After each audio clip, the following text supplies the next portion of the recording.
It's Who's Views and another review. My, it's been a long season, hasn't it? Not sure how you're all managing, to be honest. You all deserve medals from what I've heard. Anyway, we're off. And after last week's exciting cliffhanger, let's see how the Doctor and Ruby are getting on with those terrible vol au vents.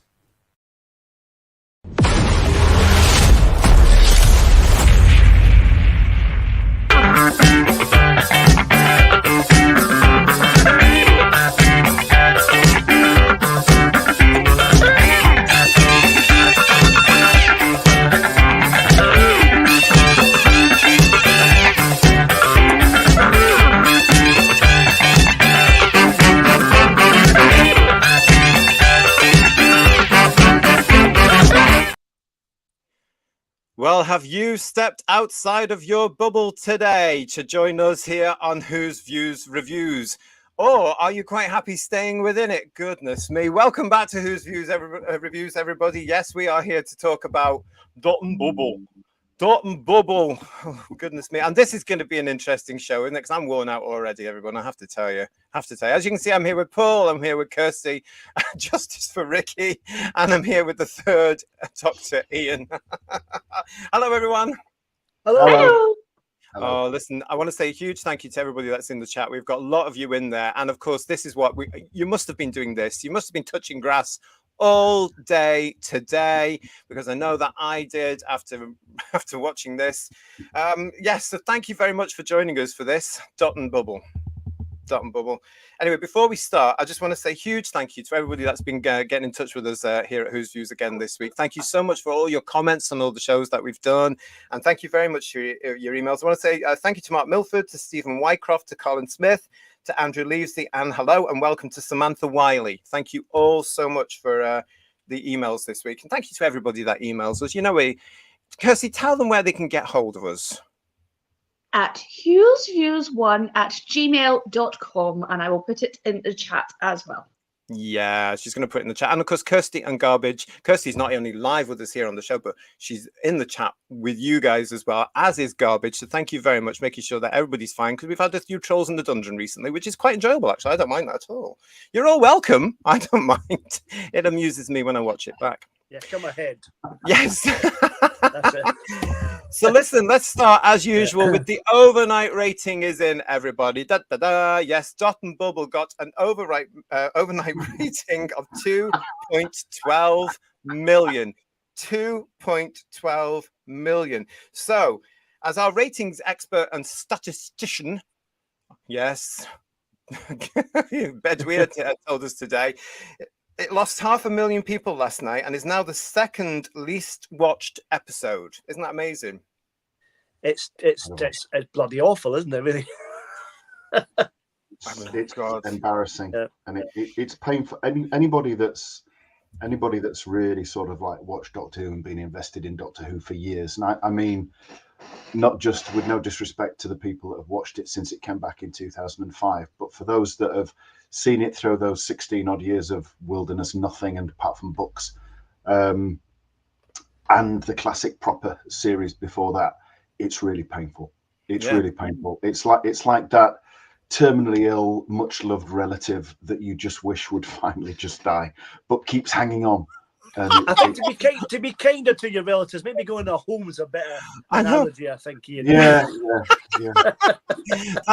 That's fancy being related to him. Switch it off. Yeah, you're in dead trouble now. As soon as the artistic side goes, she's in a home, isn't she? That's what you're saying, isn't it? It's so Yorkshire, isn't it? Hey, just switch him off and let's whip it. Right, praying for a power cut and blame it on somebody else. Oh, it's wonderful to see you all in the chat as well. It's nice to see you. Let's start here. We've got some Richard saying Bubble and Freaks. It's lovely to see you all. Thank you for joining us. Really do appreciate it. T Matt is here. Good evening, everyone. Hi chat, hi mods, hi panel. Yep, hi Spivs, hi Chabs, everybody else. X-Man 577, Dot and Bubble. Limykins is with us as well. And Raymond put, Kirsty, this is a very interesting one here, because I was saying this earlier today. Raymond saying to us, what was the name of the slug monsters? They have a name. AI was responsible, so the slugs were an OO type villain, just slaves doing as they are instructed. But I always say that, you know, a good monster curse should have a name, really, shouldn't it? But I didn't get it, guys. They do have a name, but you have to watch Unleashed to find out what it is, because they don't tell you. It's called a man trap. So there. It's a man trap. Yeah. A man trap. Yeah. A man trap, it's called. Yeah. It should be a they-them trap. Exactly. It should be, but it's a man trap. Yeah, and if my friend Darren is watching this as well, no, we don't mean you, love, because that's what we used to call him at the weekend back in the old days. Anyway, Daz Blues with us as well. Hello, Daz. And Jamie Knight's here. Gammon me this, Batman. Who will protect Gammon City? Hello, everybody. Kirsty's favourite is here, Huge Janus. So, yeah. Yay! She loves me saying that, cracks her up. And Tyler Durden Smile. Hello, nice to see you. Welcome to Who's Views. Not seen you here before, but you are very, very welcome. And Richard is with us as well. Richard Brooks. I have watched none of these episodes of Doctored Woo. Oh, look, John is saying it was a lovely day out in York today. We have had fantastic weather in York. We have indeed. I love that. It's been a lovely day today in York around the beautiful streets. And Stephen's saying to us, evening all, yep, been touching grass all day. And Lisa, hello, Lisa. Grass is wet outside today, but still was fun.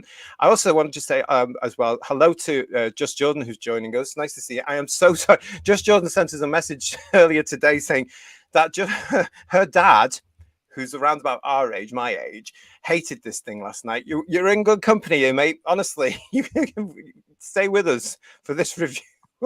I'm sure you're not alone. And Edward's with us as well. Hi, everyone. So looking forward to your show, but we'll have to catch up tomorrow. We'll see you tomorrow. And rewind then. Absolutely. How bizarre. And Gareth is saying it's not so much Dot and Bubble as a good fart in the bathtub. Keep that all coming. Hello, Simon. And thank you for your email. Do appreciate that one as well. Thank you, Simon. Kirsty, let's start with you. What was your reaction to Dot and Bubble? Just tired of it.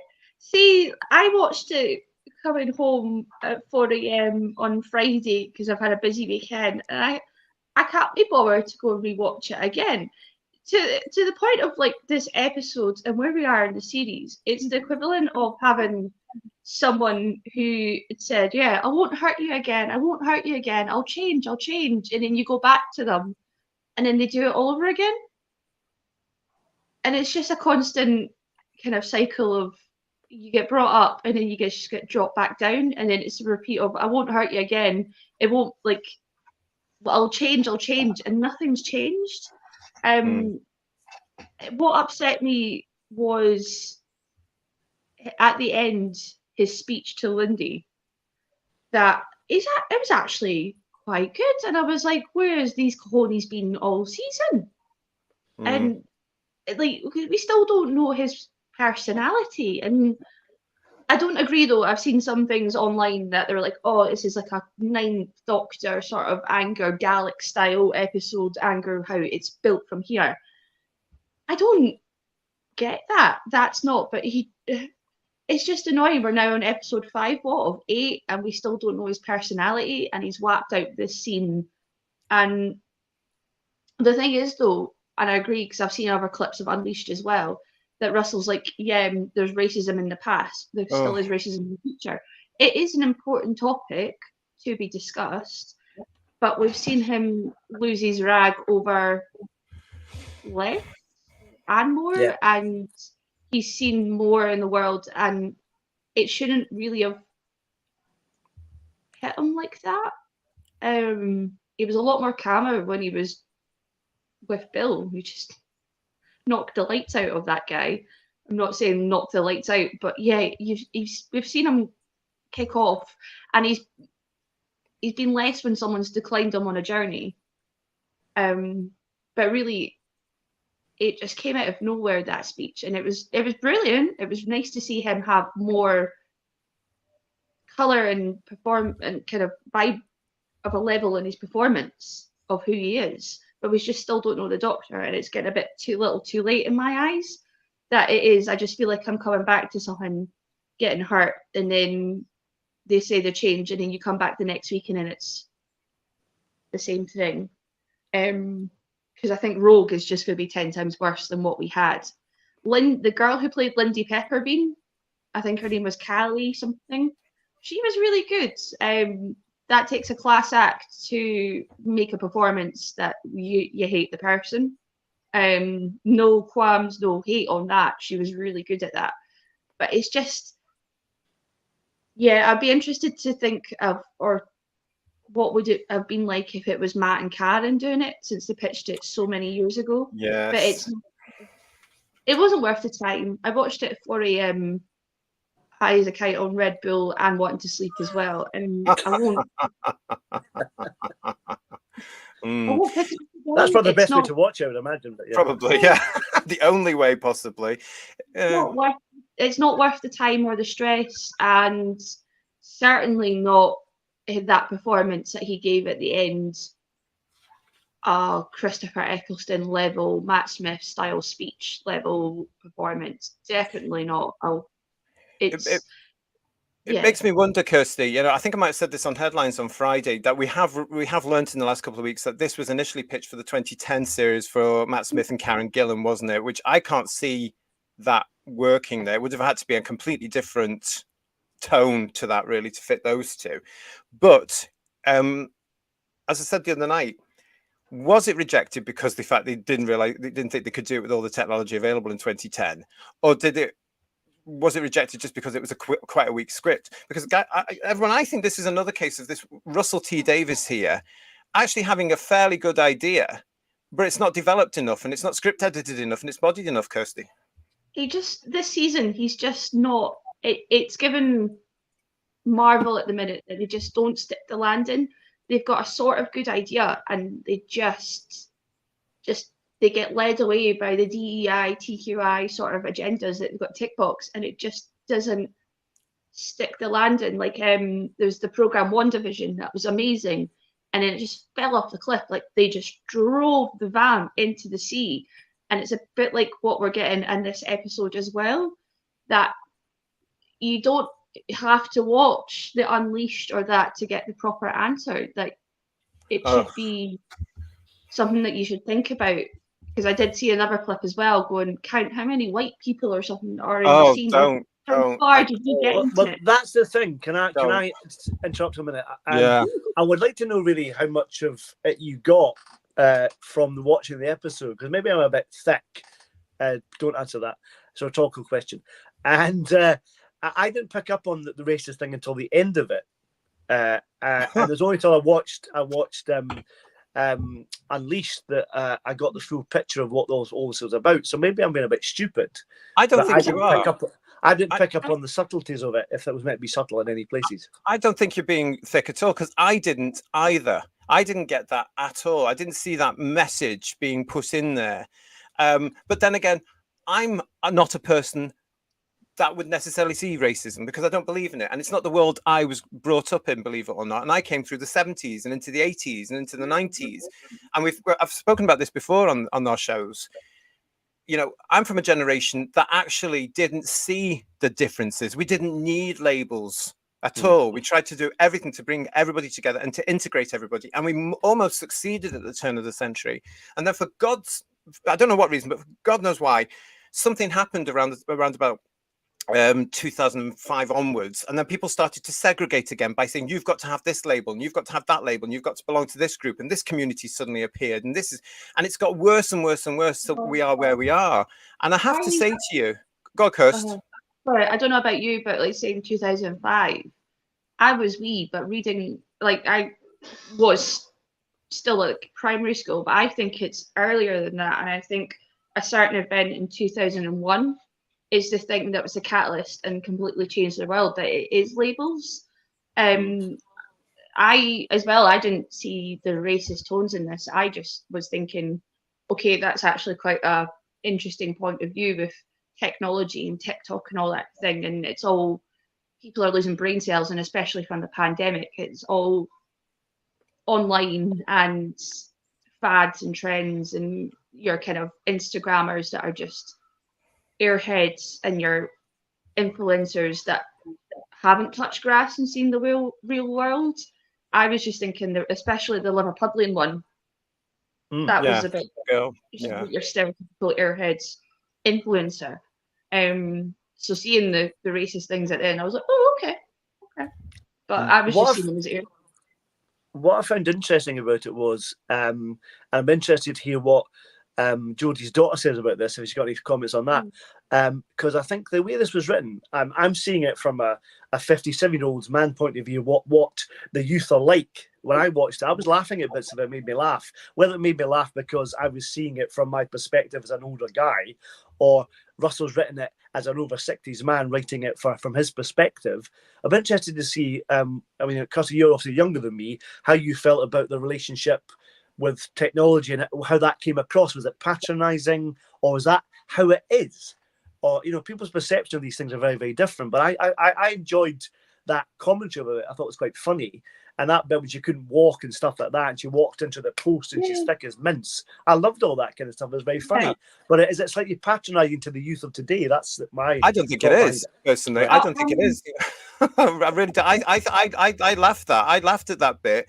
And that whole message there, because I thought, hang on, this is brilliant, because he's actually getting at all the fans that use the term Docky Who. This is you. If you're in that bracket, this is you in there. You are in your bubble. I just thought that, and I thought this is quite interesting for RTD to take this, because that's his audience. This is this mythical audience he's actually catering this new version of Disney Who toward, and they are. I mean, from our point of view, because we were born without all this technology, we will see this more than younger people. I am sick and tired of seeing people in the street looking down at some sort of device and not looking where they're going. And if they walk into me, if you walk into me and you're on a phone, woe betide you, because you will get told off. You will get told off. And here they are. And he's put this into this script beautifully to say, look, if they carry on this way, they're going to have this sort of stuff, and that's all they're going to do. And I love the fact that he was getting at these freaks that worry about, or well, not worried, they're always moaning about, oh, I've got to do 2 hours work. Oh, poor you. I thought Callie played Lindy Pepperbean really well, because she was a complete cow, and it came across as being a complete cow, even with the resolution at the end with the influencer when he gets killed. That was really quite good and well played, I thought. Yeah. At one point as well, you kind of feel sorry for her, because she's like, it's like Bambi on ice when she's not in the bubble, and she's like, I'm so stupid. And like, I didn't feel sorry for any of them, and I was actually rooting for the slugs, to be quite honest. So was I. Get them. Did anyone think the slugs were a bit janky in terms of the special effects, though? They're going to date really badly in 5 years' time, aren't they? Oh, yeah. Well, everything about this series is going to date badly in 5 years. I meant in terms of the visuals. Let's not worry about sort of topical things, but just the fact the prop itself looks great, but the CGI of it's a bit. Yeah. It's a bit meh, isn't it? But my point stands. Everything about this is going to date, not just the CGI, the whole thing. Everything's going to be out of date. Problem being, is say to us here, imagine RTD writing the villains as petulant, narcissistic, perpetually online bigots who block people they don't like and who don't feed their ego. Write what you know, Russell. Now, this is the other thing, PB, I came to when I was watching this, because I thought, yet again, this is hypocritical. This is this guy who has for ages now been getting at fans, and his little cult around him with various people in that cult have been blocking people for the last 5-6 years, 5 or 6 years, because they won't agree with them, or they won't do what they're being told, or anything like that, and I just thought this is hypocritical, because this is what's happening in your story now. So we don't agree with you is the philosophy in the real world here, isn't it? So we'll block you, or you're a not, or you're an ist, or you're a phobe. You're one of those because you won't do what we expect you to do, or you're not living up to how we tell you. And yet he's brought it into the script, and it's and I thought, what a hypocrite, because there it is. That's you. All 4 of us have been called all the insults under the sun for just expressing an opinion. Yeah. And I'm sure probably if we pushed the boat out far and played with our food a little bit more, we'd get locked. But yeah, it is this homage. Yeah, it's absolutely. I think having a racist message or anti-racist message is a good thing. But what the danger of this is, I think, the fact that they're making out the point that only white people are racist. That's not the real world. Well, do you know what? Can I just say at this point, I didn't get that. We were talking about this before, just a couple of minutes. I didn't get that at all until I was getting ready, everybody, to do stuff for this particular show. Okay, Who viewers, and then this notification comes up on my YouTube, here on the Tube of Who, and it says watch this, and it was this thing with Russell T Davies, and I was livid. I had to switch it off, because I thought, again, apart from the hypocrisy of what the man's saying, I thought, how dare you assume that everybody thinks like you. How dare you assume that we are all racist? Because, you know, I didn't get that from that show at all. I just thought it was because they didn't fit into the cult, which I thought was ironic. I thought it was because the Doctor and Millie looked different. They were dressed bizarrely. You know, they weren't part of the bubbly thing. They didn't have all that crappy pastel stuff on. They weren't trying to look like Kajagoogoo. You know, it was none of that sort of stuff. I just thought, what? That's why they're being ostracized. Because, oh, no, we can't go with you because you're not perfect. You're not like us. And then he comes back in that little thing and starts talking about, oh, no, did you notice that there weren't any people of color in this? And what does that say about you? Oh, do one, RTD. How dare you? But again, why he has to explain it on another program and not in the episode, you know? And it's a safe program for him, isn't it? Because Unleashed is only going to be looked by the minority of the actual people he's written in this show who live in that bubble, ironically. I mean, what an arse, quite frankly. Everyone is thick as pig caca nowadays, and you have to have things spoon-fed to you. Well, I was so angry by that. Had I not seen that recommendation from that thing, had I not watched it, and I switched it off at that point, I thought, how dare you? No, I'm not having this again. Because again, he's judging. And that's the thing about these elite show business people, these privileged people, aren't they? They are hypocrites. They are the total progressive thought. That's the problem with all these alleged progressives. They're actually regressive. They're branded, they're labeling. They love to cancel people, and then suddenly they're criticizing it. I mean, God, this script went down for me when I was playing around what was going to give it, and it wasn't going to be brilliant anyway, I'll tell you that right now, but because I got thoroughly bored. But I thought, no, actually, you know, that's just, I'm sorry, everybody. I just got so angry at what he was saying on that thing. It really annoyed me. I think the Doctor lightness of this episode as well, I think worked better than last week because at least he was in it. But it was very much like, Blink all over again, wasn't it, in terms of their interaction? It was that kind of scale. I suppose so, yeah. Just not as clever. Not as clever. And not as skilled as you're saying there as well. We've got Christopher. Hi, Chris. Nice to see you. This week, Russell taught me that racism is bad, and that's something that's never occurred to me during the 45 years I've been on this planet. Thank you, Russell, total guru. Yeah. And Dino V, nice to see you, Dino. 'Twas Ken and Barbie in a Barbie bubble. Oh, I thought those colours were nauseating. They were really making me sick. I'm sure that was what it was supposed to do, but I was getting so fed up with it all. The BBC and Disney hate everyone, says Matthew Burrows. And Stephen Braddock is saying to us there has been no rewatchability on any of these episodes so far. I would totally agree with you on that one, actually, Stephen. I won't be going back to watch, because for me this isn't Doctor Who. If I've said it before, I'm going to say it again. If we weren't looking at these things, these show for this show as part of reviewing, this is not the TV type of television I want or would want to watch at all. It just wouldn't go on. Limykins is saying to us, the Doctor has been impotent throughout every episode so far, and the only thing he seems to guarantee each episode is tears. Oh, don't get me started all that. And Swipe Right, said Neville. Ian, you've been quiet. What, you know, because we've all been blethering. It's been a corker listening to this. Can't say I disagree. I mean, quite frankly, there was a better lesson about racism in Galaxy 4 in 1965, frankly. Put better, explain better, express better without being hammered in your face. You got it because it was a good story. But yeah, he can only do it by making the racists white people because he lacks the balls. But you know what he wants to do? If he sees them all being white as being an expression of racism, then you know what? Bad Wolf, Tranter, Gardner, Russell T Davis, Collinson, they're all white. Why don't you sack one of them and put some black people in or something like that? But they won't, will they? Because that's their little bubble. That's their world. Yeah. That's their little power trip. That's the hypocrisy I'm talking about in showbiz, though, isn't it? Yeah, we can preach to the minions, but our world has to remain safe and intact. We're untouchable. We're untouchable. Yeah. It's that's like the Doctor Who story in itself, isn't it? Where the Doctor being crumbling down. Oh, similar to Paradise Towers, perhaps. It's the equivalent of the political elite telling us that we shouldn't use air travel because of global warming and going all flying to some foreign location in private jets to discuss it.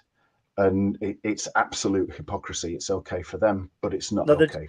They just fly to the shop scene and get a pint of milk. That's what they do, you know? Yes. That kind of thing. Yeah. But I mean, as an episode goes, I mean, those saying that it was a powerhouse performance from Gatwa, it wasn't. It just looked like he shit his pants and started crying, frankly. I mean, I don't think he knew what to do. He started with a laugh and he ended up with tears. I thought Lindy played that part well.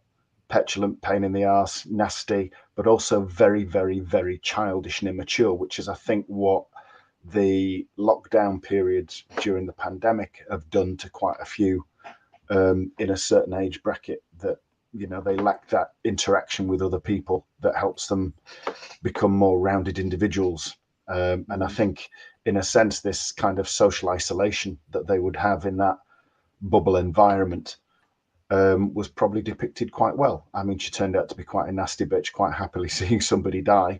And again, I can believe that with some people that are knocking around today. There's some nasty pieces around that you see online. Yeah, totally. All about them. Good message. Good message to impressionable youngsters as well. Go 3 days without peeing, because that's healthy. You might die. But I did think I like the fact they had had to be prompted to pee by Dr. P. That was what was that about? I don't understand that. That's gone over my head. Why was that there? I don't understand that. The problem is, sorry, we're becoming robotic as well, and everything's controlled. You see kids going down the street nowadays, and they've got almost like Tourette tics because they're doing their TikTok dances. So it's a bit like that. They're controlled, and it's all going into the mind. So I totally agree with you, Ian. Like, if you need to toilet, pee. Don't be controlled by the phone.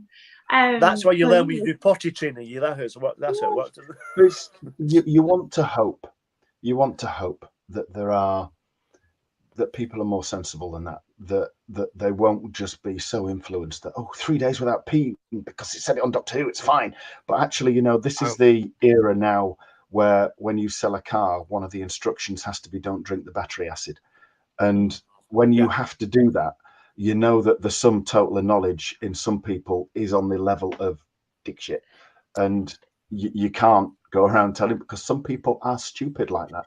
Well, they are, and unfortunately, that's the generation we're dealing with, or the type of person we're dealing with in Dot and Bubble, because they will just follow. They will just follow it, and we see this in Doctor Who all the time, don't we? Because I've said it before, but we have to understand we actually have an awful lot of people now that are so desperate to be validated, and so desperately in need of being seen to be doing the right thing and being on the right side of history, that they'll just follow people like Russell T Davies, etc., allegedly, everything's alleged, you know, and they will just follow them. So if they say go and say boo to that goose, they will go and say boo to that goose. If they say this is the way that I see the world, they feel empowered to do it. And as Doctor Who fans, we've seen that.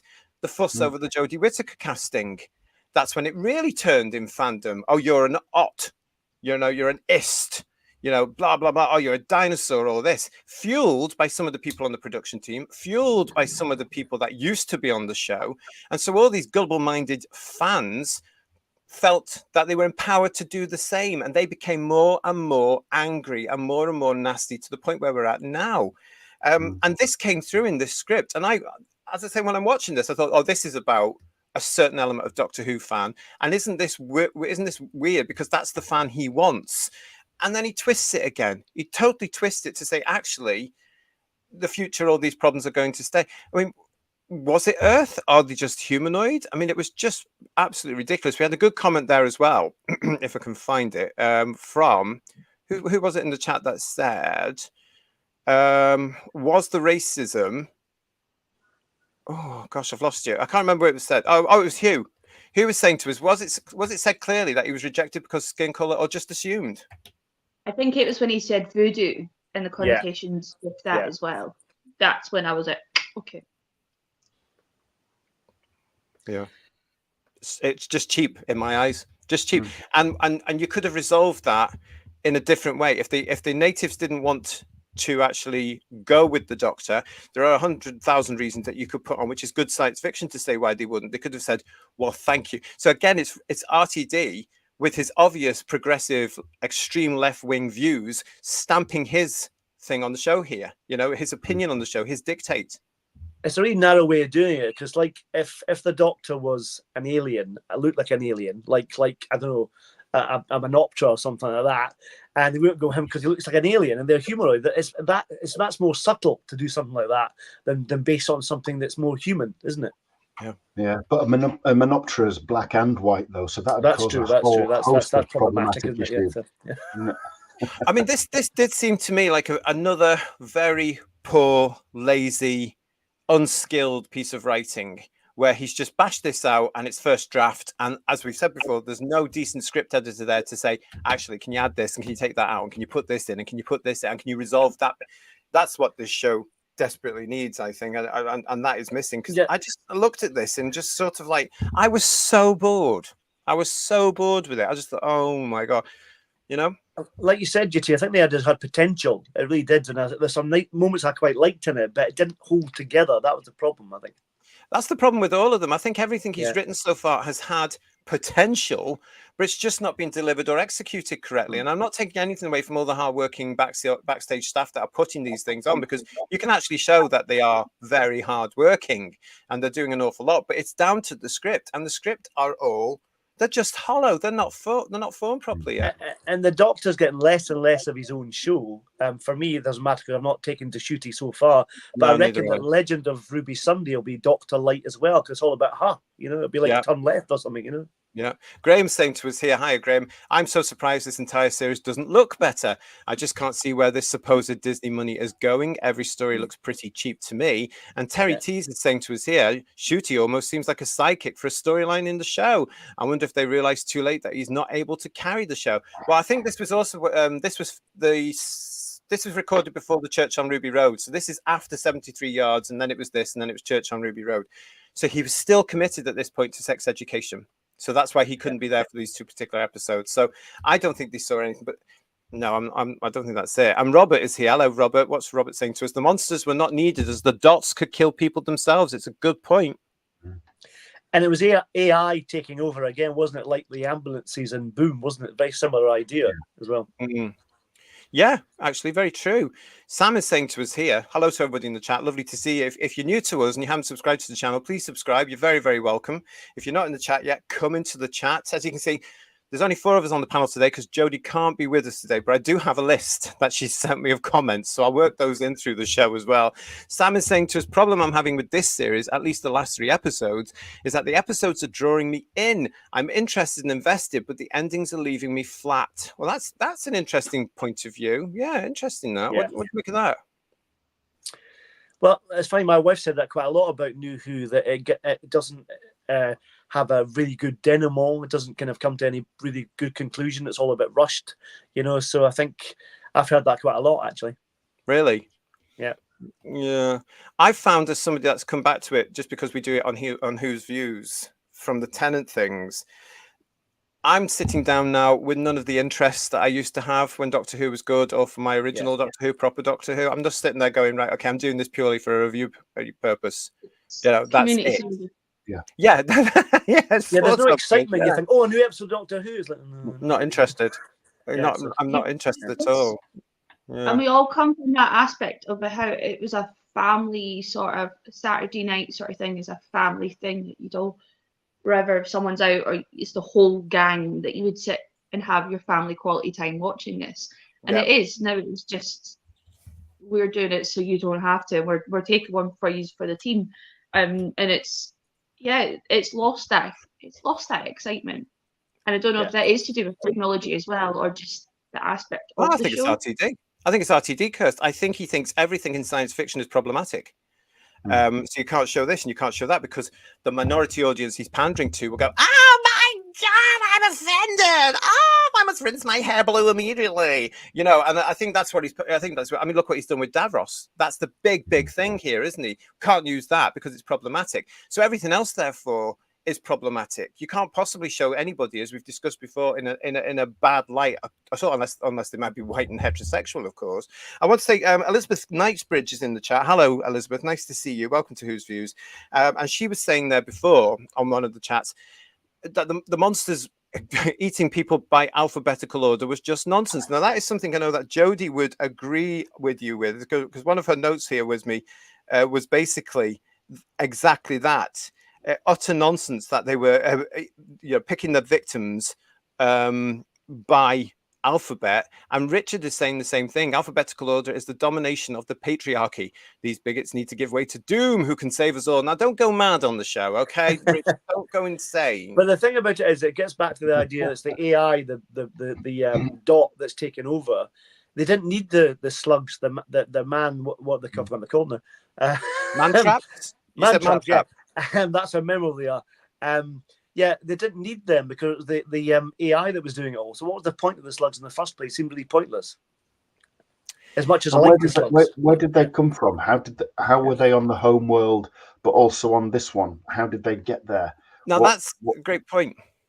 What was the backstory? I think they mentioned it in the dialogue somewhere about them being connected with the dot or something like that, but I'm not sure how that happened. You see, that's something, Ian, you've made a great point there, and it's something you've reminded me of, because I've put here the wee beasties were wasted on my notes. Yeah. Right. Yeah. So you've got obviously some sort of space-dwelling force there, akin to the much superior Wirren, who are traveling around in space, finding planets, and then eating the population if they are meat based. Basically, that's what I'm getting these things to be, and they're infesting planets similar to what the Tractators did. See what I'm getting at here? What it reminded me of, there was you remember Iron Legion? There's a bit in Iron Legion when the Doctor fights this giant big slug thing, the ecto slime thing. It reminded me of that a bit. I just thought, look, that in a proper Doctor Who story, they would be explained. Where have they come from? Why are they there? You would have the Doctor possibly meeting with the leader of the things and having some sort of let's go, let's good day, we're gonna eat you all type conversation. That's Doctor Who. Yeah, you need a shot of a slug at a TV screen like Steyr with a little tentacle coming in to press a button like that. That's what you want. Yeah. Well, I don't know what was going on. A lot of us were dissatisfied with this, and there was this article as well. Let's have a look at this one. This is from, believe it or not, Digital Spy. Let's see what you all make of this. Doctor Who's Dot and Bubble continues a discouraging season trend. Welcome to Fine Time. This goes on. After 2 humming episodes of Doctor Who with Boom and 73 Yards, the up-and-coming Black Mirror style Dot and Bubble puts a dampener on the run. The 5th episode takes us to the world of Fine Time, which is walled off from the dense woodland surrounding it by what looks like the Springfield Dome from the Simpsons movie. In a place where everything's fine all of the time, Fine Time has an apparent dress code of pleasing pastels and a sanitized absence of any evidence that humans actually live there. Everyone here is having a swell old time, only working a handful of hours, 2, by the way, and spending most of their days inside golf ball VR headsets. Among them is blonde-haired, blue-eyed Lindy, played by Callie Cook. She acts and dresses a bit like Cher Horowitz, probably would if Clueless were made today, including a fun blue eyeshadow that may yet prompt a flurry of Doctor Who-themed makeup tutorials. God forbid. Lindy is as annoying as you can imagine someone who's chronically online in an annoying way might be. Russell T. Davis's Gen Z dialogue is cringy enough to make these tech-obsessed youths seem ridiculous, but also brings to mind a wizened Steve Buscemi clutching his skateboard and asking, "How do you do, fellow kids?" In the end, it's unclear where on the self-awareness spectrum Davies hopes to land. Lindy and her Fine Time chums have become oblivious while sucked into their translucent bubble headsets, which are like a miniature version of the massive dome over their peaches and cream metropolis. It would be fun to know what this episode would have looked like pre-Disney. Good point. The article continues. Inside Lindy's bubble, we see the compact tiles where each of her friends pop up to chew the fat. The Doctor and Ruby appear among them, beamed into Lindy's retinas from somewhere with incredible lighting. Our heroes don't feature as much as you might expect, but are there to warn Lindy of encroaching baddies who have somehow breached the Fine Time Dome to ruin all the fun.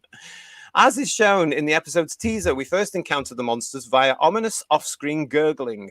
Unfortunately, once we see them for what they are, it becomes clear they may have been better as an eerie force to be heard and not seen. As Davies has already teased, the premise for Dot and Bubble is Doctor Who does Black Mirror. If Charlie Brooker was still a TV columnist, it would be a treat to get his read on the pastiche.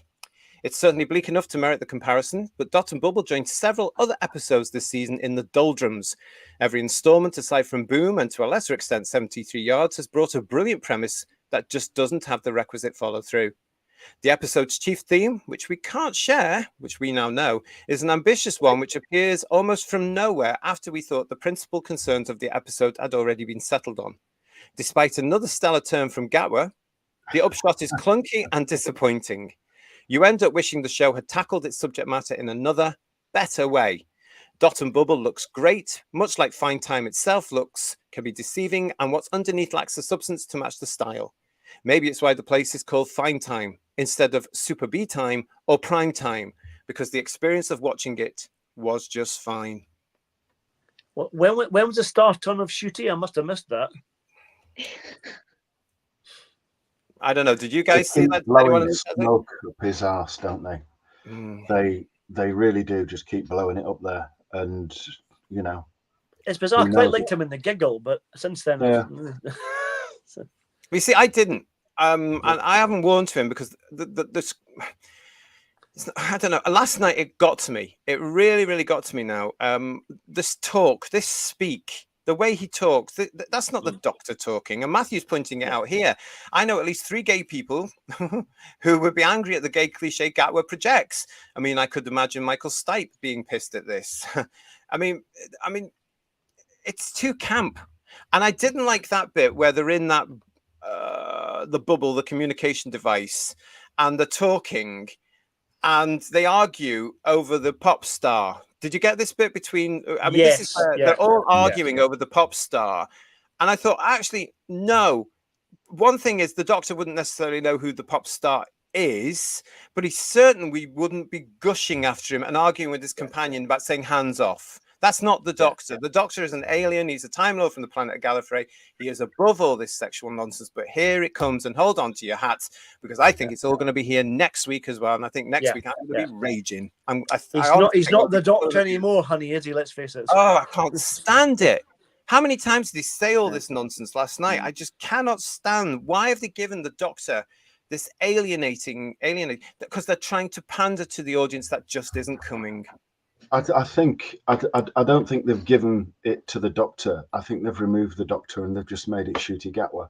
I think that is probably how he talks. I think that is how he behaves. He hasn't brought anything, you know, like Pertwee, for example. I'll pick on him because he's my personal fave. So he'd been a comedy actor, and when they asked him to be himself, he didn't know what that was.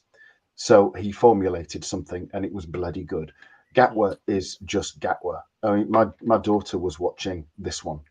She hasn't been watching this lot. She's not been that impressed, but she was on her phone for most of it. But she looked up at one point. She just said, "Is that the Doctor? Did he just say somebody was babes?" Yeah. I said, yeah, afraid so. And she went, "This is rubbish." Yeah. You know, and she's 19. She'll be that age bracket that is supposedly maybe targeted, and she thinks it's shit. So the bizarre thing about it, it's like the Doctor's having a midlife crisis, isn't it? He's 3,000 years old, and he's using terms like babe. You know, it's really weird. Well, in our world, he's well get down with the kids, Doctor. Yeah. In our world, he's well past the midlife crisis, because that should have been Colin's Doctor in the original series. He was only supposed to have 12 regenerations, for crying out loud, and they were so desperate to keep the series going. And I wish sometimes, who viewers, they didn't bother. They should have just finished it after Capaldi, and that give it the rest it needs. Graham is pointing out something quite interesting here. Thank you, Brian, for your comment. Gatwa's spitting wasn't a patch on Mark Strickson's efforts in Frontios. I have to be honest, while I was watching this, it did remind me of both Paradise Towers and Frontios. Frontios, obviously, because of the similarity to the Tractators from the man hunters, or whatever they're called, man eaters, whatever. Man traps, yes. Yeah. Man traps, thank you. And secondly, because the whole Paradise Towers set up in that sort of, you know, city. And here we are. You know, and we were just saying the other day, you know, if they could do Paradise Towers, that script now by Stephen Wyatt properly now, with a different production team, by the way, that's how they would do it. They would use certain areas of cities and stuff like that, wouldn't they? And dress them up as well as tower blocks and dress them down, you know? Mm-hmm. They would. They absolutely would. Dalek, I love you, is saying to you all. Hello, Dalek, I love you. I am so glad you guys are suffering on my behalf. As yet, no episode that sounded amazing or made me want to watch it. Thank you for that. I appreciate that, because it's bloody hard work watching this stuff when it's a lovely sunny day and you think, oh, I'll go out. It really is hard work. Yeah. What are you saying, Kirst? Go out and touch some grass. Yeah, that's what I have to do after, especially after this one, when I saw what RTD was implying. That really enraged me. I thought, how dare you assume that the British public, especially, are all racist? Because we're not. I don't care what they say. Britain's actually a really good place to live. We are bloody lucky when you look at it down to we are lucky to be in Britain with all the benefits we get of being in this country. And it's people like them, it's alleged progressives that are destroying society every single day. I really get annoyed about it because they're just nutters. It's just the way that there is always this inference that Britain is a racist country, and yet record numbers of people are trying to migrate here. Yeah, that's another story. If it really was the kind of environment that he's suggesting it is, then it would be the last place they would want to migrate to. Yeah, but a lot of these people as well, and again, no offense to our American chums over there, but we've got too many British people now who are turning their back on what the true meaning of what it means to be British and being proud of that and trying to turn us into another bloody state. Yeah. And we're not. We are British. And it's just nonsense. We can't have the same values to a certain extent because our history is different. Our culture is different. The way we work is different. The way we live is different. Oh, I'll give up. Aaronite 1. Hello, it's nice to see you. Welcome to Who's Views. The Doctor would not be raving at a nightclub. No, that's the first thing where I suddenly thought, who's this? Back at Christmas. I think I said it on the Share Our Review. Who's this? What's this about?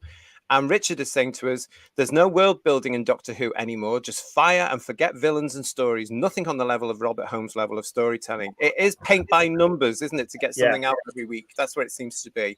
I was going to say they don't have any time to do anything, but they managed it previously in New Who to write reasonably good episodes and quite a few crackers as well.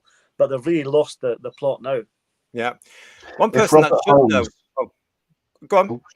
If Robert Holmes was still with us and he submitted a script, they wouldn't even look at it. Yeah. No, not at all. They wouldn't even look at it, which speaks volumes for what they're trying to do.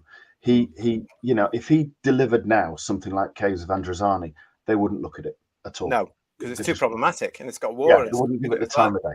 But on the other hand, as well, had somebody like Holmes been around today and the roles were reversed and a young RTD had approached him, he would have worked with them to say, right, let's flesh this idea out and let's show you a beginning, a middle, and an end.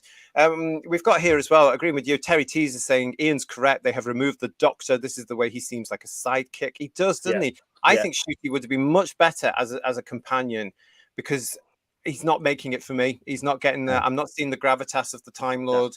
No. It's even that. I mean, I know a lot of people have been around today saying, "Oh, that speech." So even Jodie said to us here, because she said, "I really like this one." Apart from him saying "babes," I really begin to think, or I really thought he was the Doctor. It's an allegory and mostly well told. And then she goes on about the slugs, and then she says, "But it's still not classic Doctor Who, though, is it?" One person I would hope who knows what Doctor Who is and who the Doctor is Philip Roy, who's joining us. Hello, Philip. I hope your film is going well because Philip, of course, is currently in the middle of his own fan film. I'm filming his fan film. You can go and see our Headlines show with Philip where he tells us all about it on our Headlines playlist. The moment Ncuti called her babes confirmed to me that I can't see anything doctorish in him. It's because it's alienating, isn't it? He's not the adult. He's just another one of these spoiled, privileged brats now that actually should have been in the bubble. It really takes you out to the moment when he's trying to be the Doctor because it just kills it stone dead. Yeah. There's a lot more Doctor in Phil's portrayal than there ever could be in Gatwa's. Yeah. And that's just in the small amount we've seen of him. I think that's the other reason, as I said before, because he's been in it so little. I've just not. I'm getting fed up waiting for him to turn up now, the Doctor. John is saying Gatwa is not a character actor. Thank you, John. And Daz Blue, the Doctor fawning over the pop star is creepy. RTD seems to have forgotten who the Doctor is, a 900-plus-year-old Time Lord. It's pretty obvious to me that RTD has reinvented the Doctor to suit him. His narrative. To be fair, the same thing happened with Eccleston and Rose. There was still that kind of imbalance, that she found, that they couldn't have that kind of relationship. Same with Tennant. He's an older man, literally. I mean, not just 10, 20 years. It's thousands of years or whatever, So it doesn't work at all. It's dead creepy. That's problematic. Yeah. And problematic, yeah. But it is cringy, and it does have in the back of your mind, if you know what you're watching, you're knowing that this is somebody that is of years way beyond what we would even call adult. He is so many hundreds of years older than that, and there he is, who a 20-something pop star. I mean, Yeah. that's why they made the Doctor's granddaughter Susan his granddaughter, because it would appear to be creepy, this old man traveling with a young girl. So it's kind of, they thought about it before when they had common sense. Yeah. Well, yeah, but that's all gone now. And I was Yeah. just saying yesterday as well, to a friend of mine yesterday, I was saying British common sense seems to be, drowning down the bottom of the toilet at the moment. Yeah. It seems to have gone, because even if you do have common sense now, from good old fashioned British common sense, you get questioned. How can you say that? Oh, you're this, you're that, isphobe, all the usual nonsense comes through. I was actually speaking to a friend of mine yesterday who views about this. Now he's a New Era fan. He's younger than me. He came in with Eccleston and Tennant and grew up with all that sort of stuff. And he was very, very, what was this tonight? What's he done this season? This doesn't feel like Doctor Who. And he was becoming disillusioned. Hello, Reese, if you're watching. He was becoming disillusioned while the Whittaker era was carrying on. The Chibnall thing was going on there. But this era seems to have passed him by completely. And I was just thinking, yet again, that's the market they're looking at. It's that one and the young ones. I mean, it seems to be alienating more than bringing in. Do you know what I mean? Definitely. It's damaging itself, I think, beyond repair at the minute. Oh, totally. I get that feeling. Yeah, there's not a lot now that could actually save it. You would have to erase. You would have to erase all the way back to the start of Capaldi and start Capaldi again, because it was in Capaldi's era that the rot really set in. But that wasn't his fault.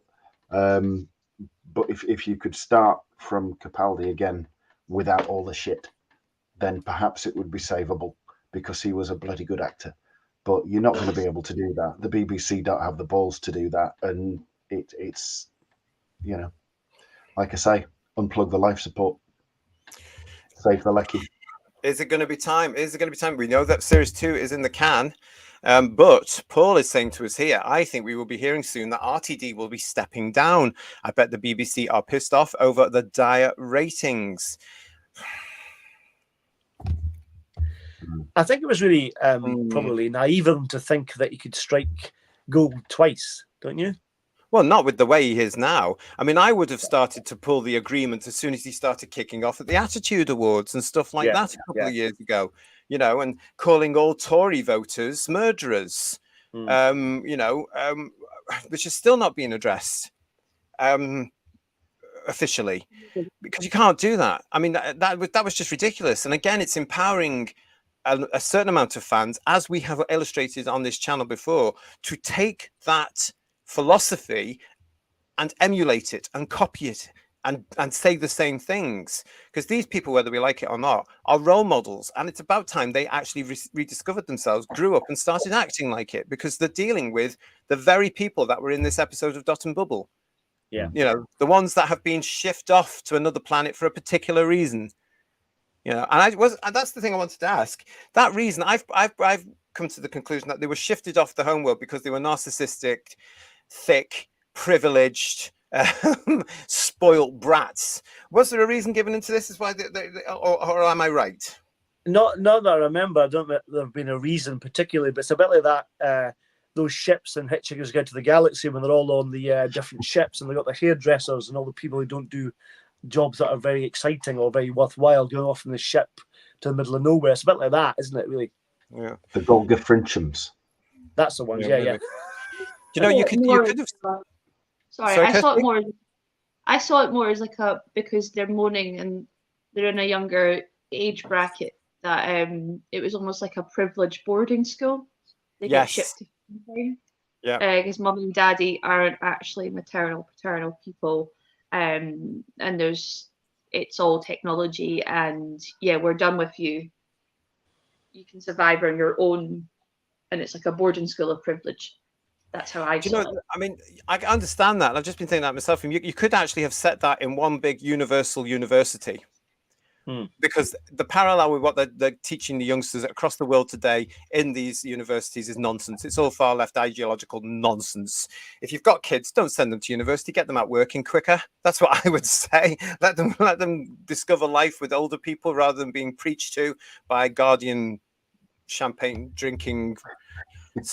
Oh, I don't know. They honestly, they do annoy me. Day the Debater is saying here, there's no way that the Timmy Mallet song will get any play in future setting, dystopian or not. Showing your age there as well, actually, because that's not the original, believe it or not. There's somebody else that did it before you, but I know the one you mean as well from the 80s, wasn't it? Yeah. But there was an original version. What else we got here as well? Problem being is saying to us, isn't this episode going against the BBC DEI quota by only having one black person in it? Apparently, it doesn't apply when portraying white people as racists. It's a good point. This is what got me about it. I did not notice at all. I did not notice. You know, because I don't see things like that. Although I am becoming more aware now, because of course they are insisting I do, and therefore I find my interpretation sometimes a little bit worrying. But here we have this, and I didn't notice at all. All I just saw were actors allegedly playing this script. I didn't even notice. I was just saying, when Shooty was cast, I was more excited the fact he was a guy rather than a female. Yes. You know what I mean? Back to the Doctor being a man again, you know, and that I never even noticed the fact he was black. That had nothing to do with that at all. So. Yeah. But they would have got it through, wouldn't they? They would have got it through the BBC's 25% must be represented quota thing by saying, but all these people are going to be portrayed as racists. So the BBC would have been completely happy with that. Every other episode is jam-packed full of DEI, even if it's set in a time period where there was no ethnic from this, that, or the other background. They will put them in anyway because they have that quota. But this one, no, we'll keep it all white because, you know, racist. Because when it comes out later on in that show, it came out. This is what annoyed me about that behind the scenes thing, Ian, was the fact that he made me feel, he accused me. Why didn't you notice they were all white? Because I'm not as bigoted as you are.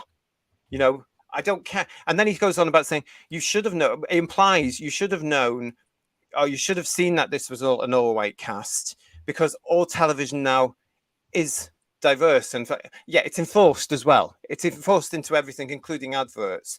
And I really got annoyed by the fact that he was saying, if you didn't notice this, or he was implying, allegedly, he was implying that if you didn't notice that it was an all-white cast, you're a racist. That's what I got from this, and that got me angry, because I thought, no, I'm not actually. I'm not at all. But what does it say about you, you arse? Elizabeth saying here, Gatwa's Doctor is an extraordinary combination of authority, humanity, solemnity, and strength, or maybe not. I was just about to say, I didn't see any of that in any of his performances yet. And Aaronite One is saying to us, after Gatwa, Jodie's years deserve a reappraisal. I've said that. Well, you have, haven't you? I know, yeah. I don't know what I was saying at the time, but I did say that, yeah. Is he saying that basically everybody in, say, Nigeria or Kenya, and I've been to Kenya, I've seen Kenyan television, it's all black? You know, there's no white people on Kenyan television. There's no white people on Nigerian television. And there's a much, much larger population base in Nigeria than there is in Britain. So they've got a lot more people to draw on, but there's still no white people. And I know white people do live in Nigeria, and I know white people do live in Kenya, but they aren't represented on TV. So is he saying that they're all racist as well? Or is it okay because they're black? I wouldn't like to say to anybody, go and watch it. And I watched it by accident, to say, but I was so angry with it because that's what he was implying. That's how it came across to me. I mean, you know, we did this deliberately. Aren't we clever? Because we've suddenly proved. I mean, this was like when you go into those awful things, if you're working for an organization and you get forced to go into that unconscious bias nonsense that's come over from the States. My advice to you is to tell them to go themselves. Tell them to go away. Just don't go to these alleged unconscious bias things, because it's usually somebody at the front of a room telling you are this and this and this and this, and you come out practically conditioned to think, oh my God, I feel so guilty because I am. Don't go to them and tell your employer to bugger off. That's what I would suggest you do. Op it. No. because people are making money out of shouting at the other people by telling them basically you're this and poor me because I'm at the front of this one having to tell you about it. This is how that came across to me, Ian, when he was going on about this on that Unleashed, or where it's called, show. And that's why I switched it off when it got to that point. I thought, how dare you? I don't like this man anymore. Any respect I have for this man has now been trampled on and flushed down the toilet, and it's not coming back. It was bad enough when he was raving on about the TQ cult agenda. Now he's going on about this. What an arse.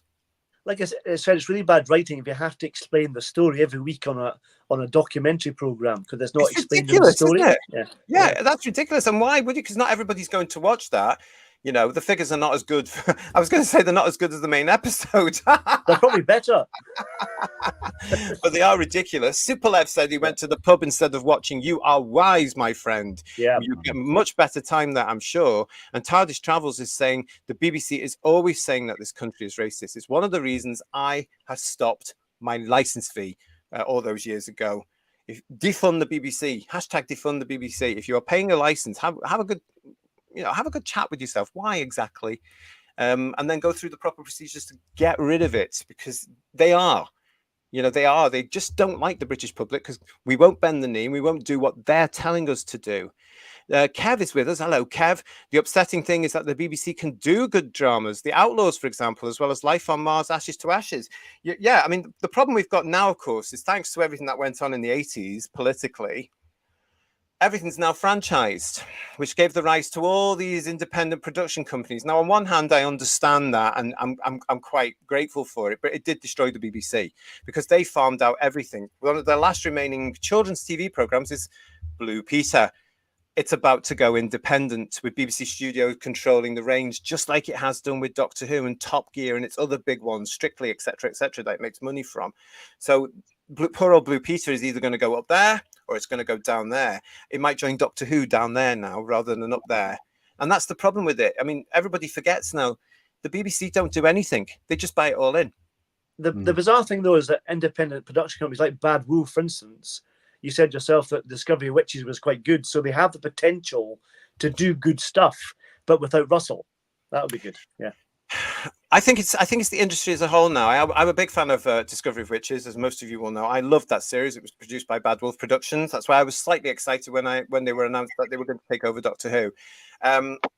But the whole industry has now been affected by this whole DEI, unconscious bias, bending the knee, TQ cult. Oh, we must be this and that. Extreme liberal ideology. It's all there now, isn't it? So I don't think we're going to get good caliber as much as we used to. Personally, Who viewers, I do think there's an awful lot of good stuff that is out there, but it struggles to get through because they always come back to you and say, yes, this is actually excellent, yes, but we need this tick box and this tick box and this tick box and this tick box before we'll broadcast it. And then it ruins your entire outlook, your entire script if you haven't built it in, because you're enforcing things in. Do you know what I'm saying? So, Garbage is having a fit here. Subscribe. Sorry, I had to have that off my chest. Thanks in advance, he says. Thank you very much for that. What did you say? Subscribe. Yes. And Raymond is reminding us that 2 million dropped out after the church on Ruby Road, and it says it all. And that was on Christmas Day, everybody. Christmas Day. They just didn't take to him, did they? Yeah. The BBC should give it to Kudos, says Andrew Gledhill, that produced Spooks and Hustle. Are they still going? No, Spooks. I love Hustle. Hustle's superb. Yeah. Again, I don't think, Kirsty, that those sort of quality dramas would get made now. No. Spooks was like my first big girl TV show that I was allowed to stay up and watch. Oh, fabulous! Allowed to stay up. Thanks for making me feel really old. Yeah. Terrible. Yeah, I had to cram it in before either going to or coming from or both with the pub. Well, let's go and watch Spooks and then we'll go out again. Yeah, right. Yeah, classic. Well, forever though, didn't it? And then they did on that first film. Anyway, going off on a tangent now. The first film. Oh, brilliant. Phil Jones. Hello to Phil Jones. What is he saying to us? Of course, these people aren't racist or SD or bitter. Was Peter Davison? You spelled Davison wrong there, mate. A better Doctor Who than Shooter? Yes, infinitely. God, yes. Yeah. What's your point? Peter Davison was an infinitely better Doctor than and had the added task of coming after a 7-year stint with the mighty ultimate Doctor, Tom Baker. No disrespect to Pertwee, he's second. But there you go. So what's your point on that one? Daz Blue. It was ironic this episode praised the girl for not peeing, as RTD has been taking the piss with this series. Daz, you're very clever. Not wrong there. Yeah, if we could frame that, we would. And Doug is joining us. Hello. In my alternative universe, Paul McGann and Eric Roberts are back in a limited series with one story and cliffhangers. And then I realized I just had a nap and was watching Dot and Bubble. Okay, thank you for that. What else have we got coming through? Keep your chats coming through, everybody. Towns of Wayne Chiang is saying to us here, I'd love to hear Philip Hinchcliffe's off-the-record views on current Doctor Who. I don't think I would. Yeah. I don't think I would at all. Domgo is also saying to us, 500,000 found out Shooty was coming back for this episode and decided to bail out. And Wild Hunter, hello to you. This is all a secret conspiracy by the Master, also known as RTG, to destroy the truth of who the Doctor is and erase his legacy from the timeline. The day is coming. I can see it coming in the next 3-4 years. Mike Disney is saying to us here, wasn't there a recent Doctor Who script writer, Gareth Roberts, who was sacked for his views, and he's LGB? Yeah, a few years ago, absolutely. I can assure you he won't be watching this version. And Mark Jones is saying to us, Gat was shouting and spitting, wasn't anywhere near Eccleston's rage in his Rose, I'm coming to get you speech to the Daleks. Infuriates me when I saw that online. So what's this, Kirsty, tell us? Iconic. People are comparing Ncuti's performance to 2005 Eccleston from the Dalek episodes, when he goes like, why can't you all just die? And also that scene as well when the Doctor seeing Rose on the screen and he's like, I'm coming to get you, and he switches it off with the screwdriver. He's comparing how, and as well in one of the scenes, Christopher's got a bit of a snot bubble, and they're like, oh, it's the same sort of thing, that their fluids are coming out and giving this performance. What? Yeah, just because Eccleston had a snot bubble, they're like, oh, because Ncuti spat, it's that. So fickle. That, and there's no comparison to Eccleston whatsoever. That is really fickle. If you want snot, look at Keeper of Track and Tom Baker. Matt Smith grogs on the TARDIS in his first scene at the end of time. He does. There was more emotion in that. Yeah. And it's made up because the flakes of whatever it was go in his mouth. What else is he going to do? And they kept it in because it's powerful. Timothy Dalton's quite a good spitter as well in the end of time as well. There's a lot of that going on. You see, nowadays they'd be going, oh no, we must wear masks. Anyway, Mark Stuff's personal page, hello to you. Shooty clearly wasn't available to fully appear in the season, so why cast him in the first place? That's something that you guys spoke about last week. Yeah. Last week. It makes us wonder, Mark, doesn't it? They were so desperate to get him for some reason, and yet they did say they had somebody else in mind at the time, and then he came in last, as they always do, and knocked their socks off with a performance that I haven't seen yet, to be honest. He blew them away, didn't he? Interpret that as you will. That's how he got the job in. Yeah, interpret that as you will. We'll move on. David, hello, David. Nice to see you, David Gulvin. I'm looking forward to Philip Roy's episode way more than anything to come from this version, which is not Doctor Who. Oh, we're getting an awful lot of this now. And what was this? This was episode 5, wasn't it? Mm-hmm. Episode 5. Oh, at this point, yes. While I remember, because I've just looked at my running order, can I just say thank you to the 2 people whose name I haven't written because I'm useless, who asked me, would I be doing a merchandise paradise based around the new series merchandise that has been announced over the last week? No, quite frankly, because it's tat. So no, we won't be looking at it. It's all absolute nonsense, and I wouldn't waste your time. If there's anybody else out there, go and talk to them about it. But not you need to start a new program called Merchandise Hell or something like that, rather than Paradise. Well, actually, that's an idea. We could do something like that. With God, I've seen the tats, and no, we're not looking at that.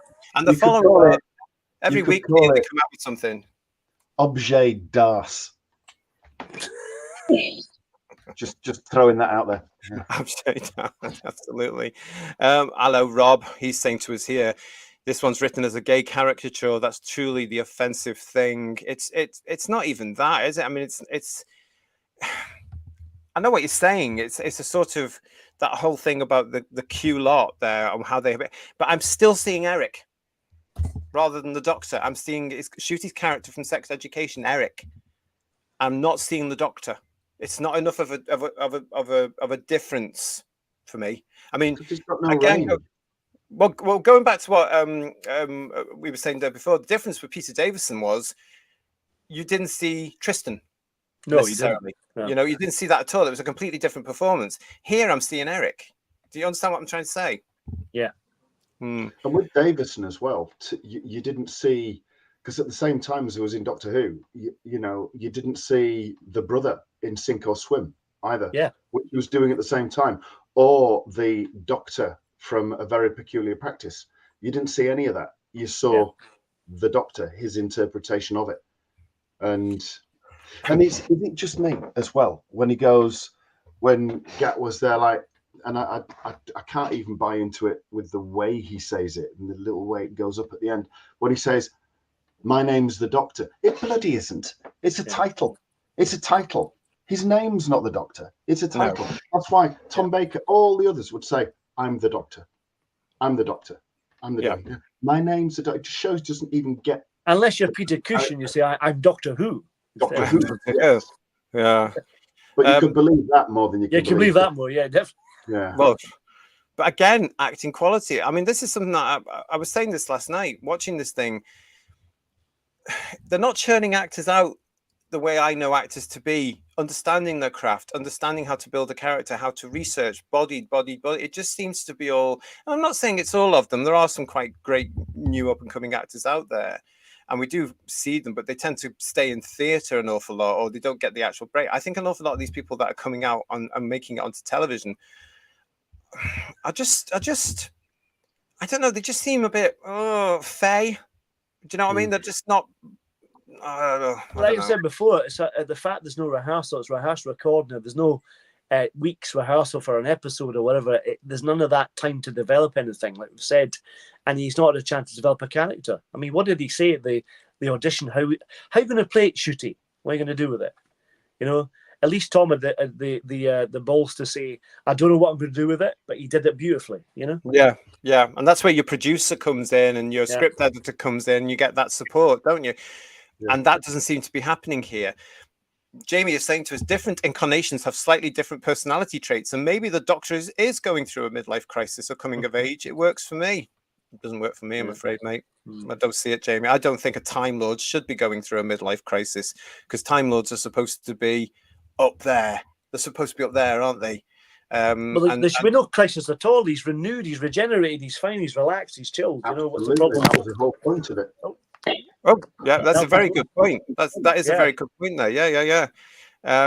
Richard is saying to us, this is Dr. Wu, a family show that no families want to watch. And Matthew is saying, I've said it before, Disney will not show the second series. The BBC will have to, but Disney won't. Willow got pulled. And hello and welcome to Alice Hodges. If you are watching us, we've got a lot of people watching us this evening. Welcome to Who's Views. If you haven't subscribed, please do subscribe to the channel. We do appreciate it. Thank you very much for doing that, and come and join us on all our other shows. If you're looking actually to get away from all this and have a laugh, then come and join us this week, because on Wednesday, if you look at our show page, you'll see it's already up there for you, because we need a laugh, as you can tell through this particular review of Dot and Bubble. We're going to be looking at Carry On Sergeant on Wednesday. The first of the infamous, well, actually, the legendary, I'm going to use the word legendary, cult status British series of films, the Carry On films, which are fabulous. We're all fans of them here. So we're going to be looking at that for a little bit of a laugh. And we're going to be looking at William Hartnell. Our very own William Hartnell starred in the first Carry On film as the sergeant in question of Carry On Sergeant. So we're going to be looking at that. So if you want to laugh, if you want to do something different, come and join us this Wednesday at 8 o'clock, because, we need something different. You know, Alice is saying to us here, I didn't like Lindy at the end. I didn't really that was the point, I think. Yeah. But I didn't take to her much at all, because she was so bloody, not the actress, I'm talking about the character here. I found Lindy very, I found her stupid. And I know that was part of the story, but I found her and her little cult stupid as well. You know, when she's talking to people like they all do now, it's very similar. That's the future version of WhatsApp, isn't it? When it's just all in this bubble and they're all around them. Kirsty's proving my point here now. Look, doing exactly that. I know. Yeah, Attention span of a gnat. That's what I'm saying. that's the thing, though, isn't it? That's what Dot and Bubble was getting at. It's always going to be around about that rather than the physicality. And I could tick the boxes in there as well. So he's talking about all of this. Why didn't you notice nobody else was white there? Because you're trying to get into the story. But I was taken out of it by the guy with the necklace, who was so obvious one of the trans characters, or saying he was one of the TQ cult there. I did see that. Ridiculous. Please. Graham is saying to us all, call me old-fashioned, but I hate the Doctor having romantic feelings. In my mind, he is totally asexual. And as a kid, the fact he didn't behave like, I don't know, John Koenig or Rog Blake, that was always the beauty of the Doctor, because he was a Time Lord. He was an alien. He didn't have all that. And it stood him out from everybody else, as you're saying there, Graham. And it's such a shame that they've now dismissed all that and made him into some sort of glorified human who cries all the time. Yeah. It's just become a complete, utter wet. Well, certainly soggy because he cries all the time. Yeah. I know. Paul Richards is saying to us here, when you listen to RTD, he constantly contradicts himself. Is he ill? Well, something's going on there, all alleged, obviously. There's something going, because we show the contradictions all the time on our shows, don't we? 1 minute he's saying this, and 1 minute he's saying that, and then he's doing this, and then he's doing that. I mean, it's always there. 1 minute he's criticizing somebody, and next minute has got them writing an episode. Yeah, exactly. Yeah, we talked about that on Friday, didn't we? And TARDIS Travels is saying to us, I think that is what RTDT2 wants to do. He wants to polarize the viewers and the fans. Yeah. But what's the point of that? I don't understand what he's trying to achieve by doing that. It doesn't make any sense. I think he thinks it's just going to be controversial. It's going to generate chatter and make more people watch. Coupled with his lead actor, in quotes, that tells people not to watch. So net result, nobody's watching. Yeah. Apart from us brave souls. Yeah. So I think statistically we can actually say around about 2 million people are watching the show now. Really, can't we? Yeah. No. Regular, and that's. I mean, you have to look at the fact there's alienated an awful lot of people. Yeah. Richard is saying that Ruby is a stronger character than the Doctor, in my opinion. What do you think of that one? I would say so. Yeah. Based on last week's one, yeah. Well, she's an actor. He's not. Yeah. He's a model. Okay. And I think I've not watched the education thing, that it was sex education or whatever it was called that he was in, but I would hazard a guess that he was just playing himself, which isn't acting. Well, to be fair, I mean, Tom did that. Tom played himself, but he had more charisma and charm than anything that Shooty's got, I have to say. Yeah, but Tom's an actor. He is an actor, but he's definitely playing himself. You talk about John Pertwee putting on a character. He was playing himself as well, but he did it really straight as opposed to comedic. Tom was off the scale. He was perfect for it. The part was made for him, wasn't it? Yeah. Oh, totally. Absolutely. Yeah. Whereas now what we've got is just somebody that hasn't delivered a full performance yet. Yeah. In my eyes, it just hasn't. It hasn't got there. Could you listen in rapt attention to Tom Baker reading the menu at your local Chinese? Yes. You probably could, and enjoy it and play it back and listen to it again. Could you do the same with Shooty Gatwa? Not a chance. Not a chance. So, that says it all. True. Well, yeah. I mean, even though I'm a Pertwee fan, even though I am absolutely diehard Pertwee, Tom Baker was the best Doctor. I accept that 100%. He embodied the character. He is that benchmark. And Gatwa does not, and same with Whittaker, does not come even close. Not in the same galaxy. It's a sad state of affairs, though, when we're looking at this, isn't it, really? Because it's just... I really want to like him. I really want to like Shooty. I think the majority of us did. I think the fandom were quite welcoming, I think, to the fact that here's our new leading man.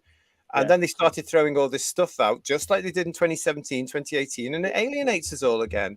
because we just think, hang on a minute, if you're going to call me that, why would I bother watching the show? Why would I bother supporting the show? It makes absolutely no sense at all, does it? It's just ridiculous. No. And that's what it gets to me all the time.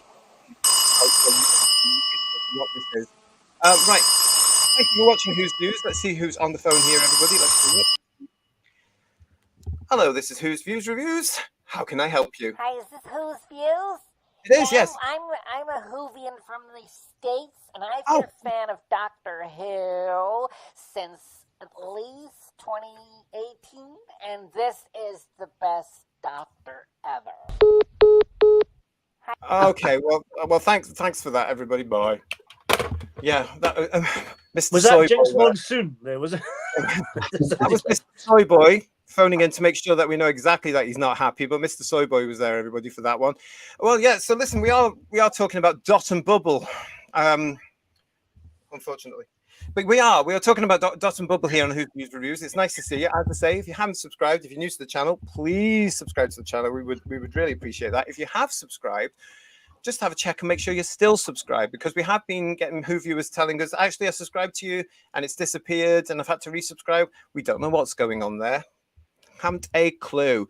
But yeah, the rating was in, as we said at the top of the show, the overnight rating for Dot and Bubble was 2.12 million, down on last week. So who won the ratings game? Let's have a look at this. It wasn't me. Well, no, you can see that. Oh, come on. If you're new to us, let me just explain what this is. We do this thing called the ratings game every week, where the Whotastic panel, and of course you in the chat, all have a guess as to what the overnight rating will be for the next episode. Now, I'll just explain again. The reason we use the overnight rating is firstly because I think that's the one that matters. It shows how many people went out of the way to sit down at night and watch it on BBC One that night. So I think that's important. It's what we used to call bums on seats in the industry. But secondly, it's also handy for us because the overnight comes out on the Sunday and we're broadcasting the review on the Sunday, so we can incorporate it. This is just for a laugh. It's all a laugh. We've had a couple of people getting in touch with us who are taking this really seriously, saying, oh, you've got to do this and you've got to do this. No, we don't, because it's just for fun. That's all it is. But last week, when we were reviewing 73 yards, this is what we came up for the overnight. These were our guesses for this week. Kirsty went lower with 2.1. Ian went lower with 2.3. Paul went higher with 3.0, dead on. Yeah, I know. Jodie went lower with 2.1, and I went lower with 2.2. So there you go. We were all a little bit out. Who's happy tonight?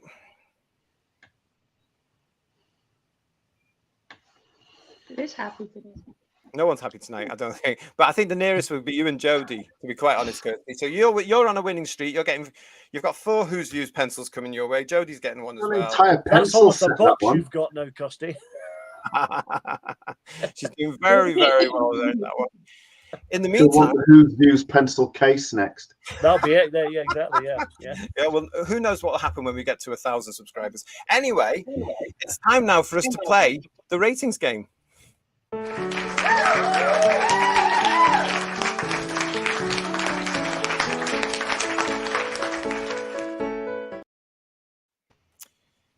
So Dot and Bubble got 2.12 million on its overnight on the BBC One screening last night, Saturday night. Who'd have thought we'd ever get to this? I'm now going to ask the Whotastic panel whether or not they're going to predict that the next episode, which is called 73 Yard, no, it's not. It's called Rogue.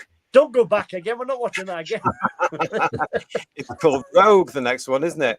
And we're going to be asking the Whotastic panel whether or not they're going higher or lower for the next episode. So I'm going to start with Kirsty. Are you going higher or lower for Rogue from 2.12? I'm going to go for 2.6. I think they're going to still lose people, but they're going to be some theatre nerds going to come in for Jonathan Groff. So I'm going to go for 2.6. Okay. 2.6. Kirsty is going for 2.6. Why isn't my music working? There it is. You're live, in case you don't know. So much to do on this show nowadays. So many buttons to talk to and so many things to press. Ian, third Dr. Ian, higher or lower? I think it will be higher, but not by much. So I'm going to say 2.2 because I think they'll push the inferred gay, sexy thing and all the rest and make it more nauseating. But I think they'll just do a general push because of that and because of Groff. So, but they won't get the result they want. But I think it'll go marginally up, 2.2. Ian,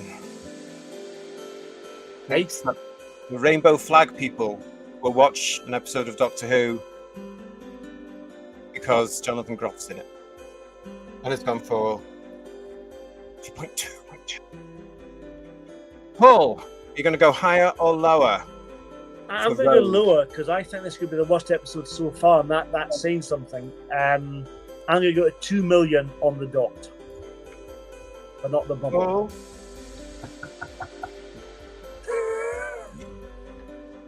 Paul is going for 2 million on the dot and bubble. Jodie can't be with us this evening because she's got a life. However, she has sent me her rating for next week, her overnight guess. She's going for 2.1.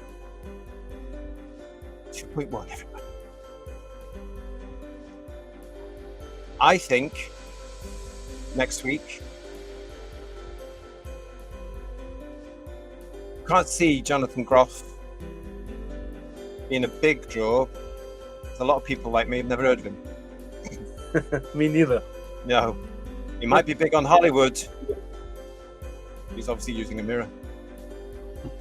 So I'm going to go for 1.9. I think word of mouth might have something to say. What? It's crap! I'm going to go for 1.9. What are you saying in the chat for us? Oh, a lot. This is great. Thank you so much, everybody. Hello to Joe Chapman, that's just joined us as well. Nice to see you. Cybermat Strikes has joined us, and Yokai63 is going incredibly mad here.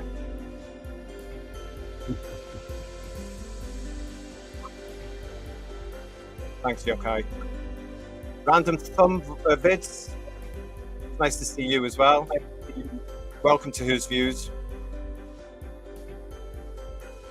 And just Jordan's dad has sent us a message saying, Dad said he didn't notice that it was an all-white cast because he was falling asleep. Yeah, I get that. Got lots of you here. Hello to Cloud SSJ4, also joining us here. Nice to see you too. You are joining us and you're outside the UK. Good morning, good afternoon, wherever you are. It is lovely to see you. We're currently on the ratings game, and I'm just going through to see if any of you have given any ratings, but you haven't, so that's fine. I'm going to leave it there because we've got lots more to get in the show. It's as simple as that. Thank you very much.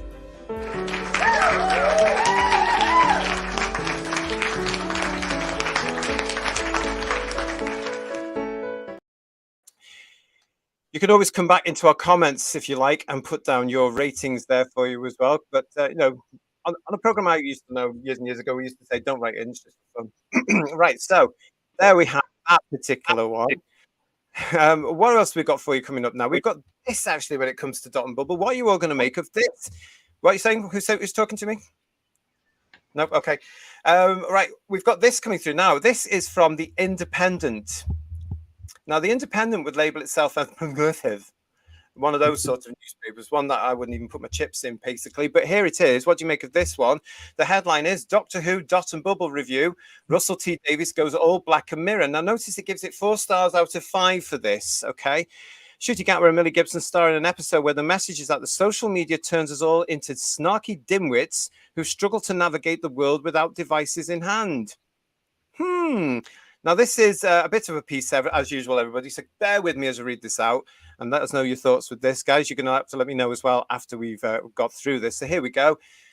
The latest episode of Doctor Who brings together 2 of the most repellent forces in the universe, social media influencers and giant bugs. They are horrifying, slurping and mindless, And the bugs are pretty disgusting too, as we discover in a fun but icky outing for the Doctor and Ruby. The vibe is Black Mirror crossed with one of those David Attenborough documentaries you turn off because there are too many close-ups of slugs and insects devouring each other's faces. Nor is there much subtlety. Subtly, going quietly into the night has never been a critical attribute of showrunner Russell T Davies. And with his latest Doctor Who script, he doesn't so much bang you across the head with his message as tie you to train tracks and roll over you with it at speed. The big takeaway is social media turns us all into snarky dimwits who struggle to navigate the world without devices in hand. He's not wrong, but he is telling us anything we don't already know. Smartphones are bad. Who would have guessed? On the other hand, Dot and Bubble scores 12 Doctor Who points for giving us hordes of giant, creepy crawlies who lurch around gobbling up unsuspecting civilians. Scary monsters eating unsuspecting peeps is a staple of this franchise. Good on Davis for firing up the jukebox and playing the hits. The action starts in Fine Time, a curated toy town for young trendy folk who communicate exclusively via their Dot and Bubble devices. These are essentially a sort of 24/7 interactive TikTok feed. Our story begins with Lindy Pepper Bean, Callie Cook, an obliviously chirpy 20-something woman who spends her day with her floating AI Dot, which live casts a virtual reality bubble around her head. It's 21st century social media taking a teeny step further. Lindy walks around surrounded by her bubble, nattering to her fellow influencer-like pals who have hashtag type names such as Gothic Paul. But who is this? The Doctor, dialing in remotely, appearing on her feed and telling Lindy she's in danger. She reacts with alarm and chucks him out while noticing several of her friends are not responding to her messages. Never mind, Lindy toddles off to her office job with her bubble, providing precise navigation as she traipses through Fine Time. People in the future will be so dim they rely entirely on their phones to complete simple everyday tasks. What a dystopia, eh? In the office, where she pretends to work for 2 hours a day doing data entry of some sort, Lindy is interrupted again. It's Ruby, later joined by the Doctor in a separate window, but in reality they are in the same room in the TARDIS. This time she listens to the warnings and, encouraged by Ruby, looks around and notices a giant slug eating her colleague. Bugs are everywhere. Only Lindy hasn't spotted because she's been looking at her phone. Okay, her bubble. I told you it wasn't subtle. Fine Time, we discover, is a paradise for rich kids built by their parents, bang in the middle of a planet otherwise brimming with dangerous forests. The Doctor tells Lindy there's a way out via a tunnel beneath the city, but she'll have to think outside the box by looking beyond her bubble. Along the way to the escape route, she meets Ricky September, a floppy-haired pop star, and the only resident of Fine Time who occasionally switches off his bubble and enjoys the real world. What a weirdo. Ricky is a mix of Jason Donovan at Neighbours and Timothée Chalamet in June, and he leads Lindy down below as the Doctor and Ruby chime in with a remote device. Fine Time's shields prevent them from TARDISing in personally.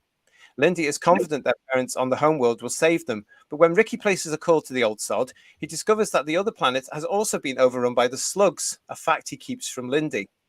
In the bowels of an apartment block, Ricky, with the Doctor helping remotely via Lindy's Dot, begins to input the extremely long string of numbers required to open the door, essentially a stalling device by Davies to keep Ricky and Lindy in harm's way. Still, there's a mystery.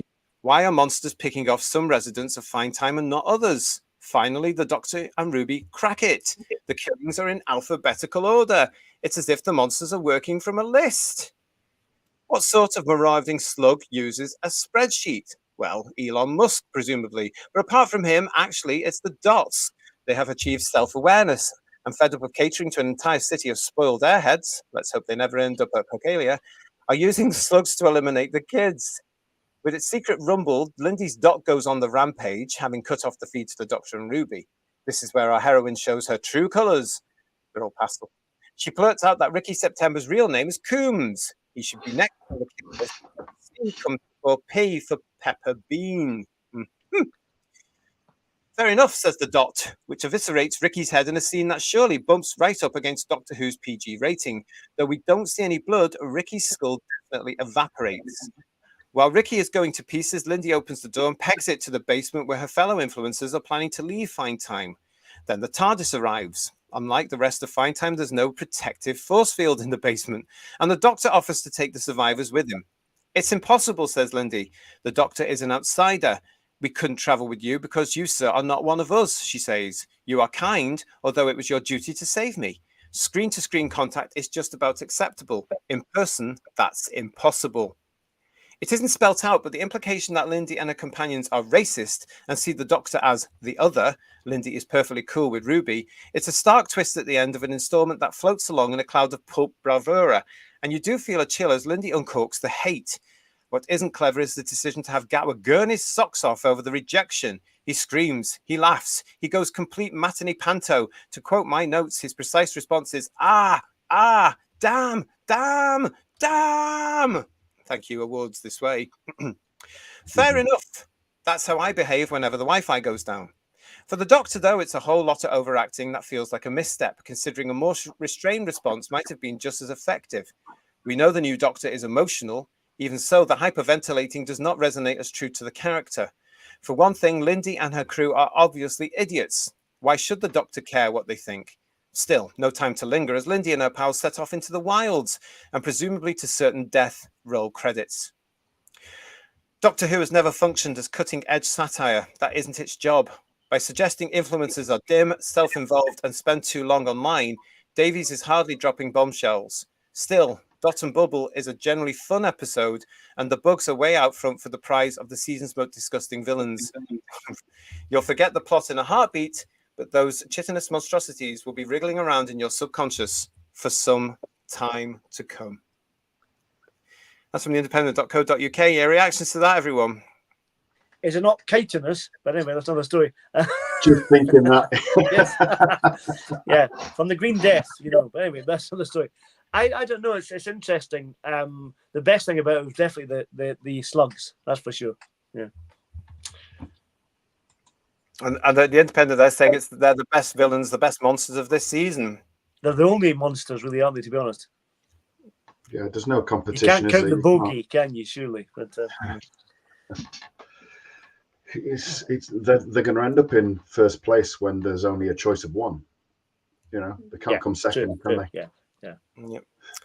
How they give that 4 stars though is beyond me. I mean, they're in a bubble, aren't they? They're writing it in a bubble to people in the same bubble. They are literally what they're writing about. Yeah. Unreal. I mean, for the Independent to write something like that as well, everybody, it says a lot to me, to be honest.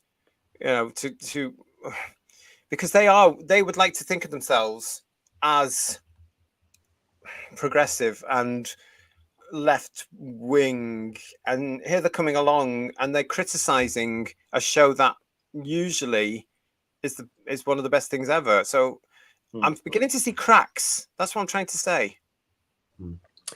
Yeah, the walls are coming tumbling down eventually. Yeah. Interesting here. Let's see what they're saying in the chat. Joe is saying to us, you're facing down a Cyberman alone. Which Doctor do you want coming to your aid? Not Shooty. Give me Eccleston or the Gorgeous Smith.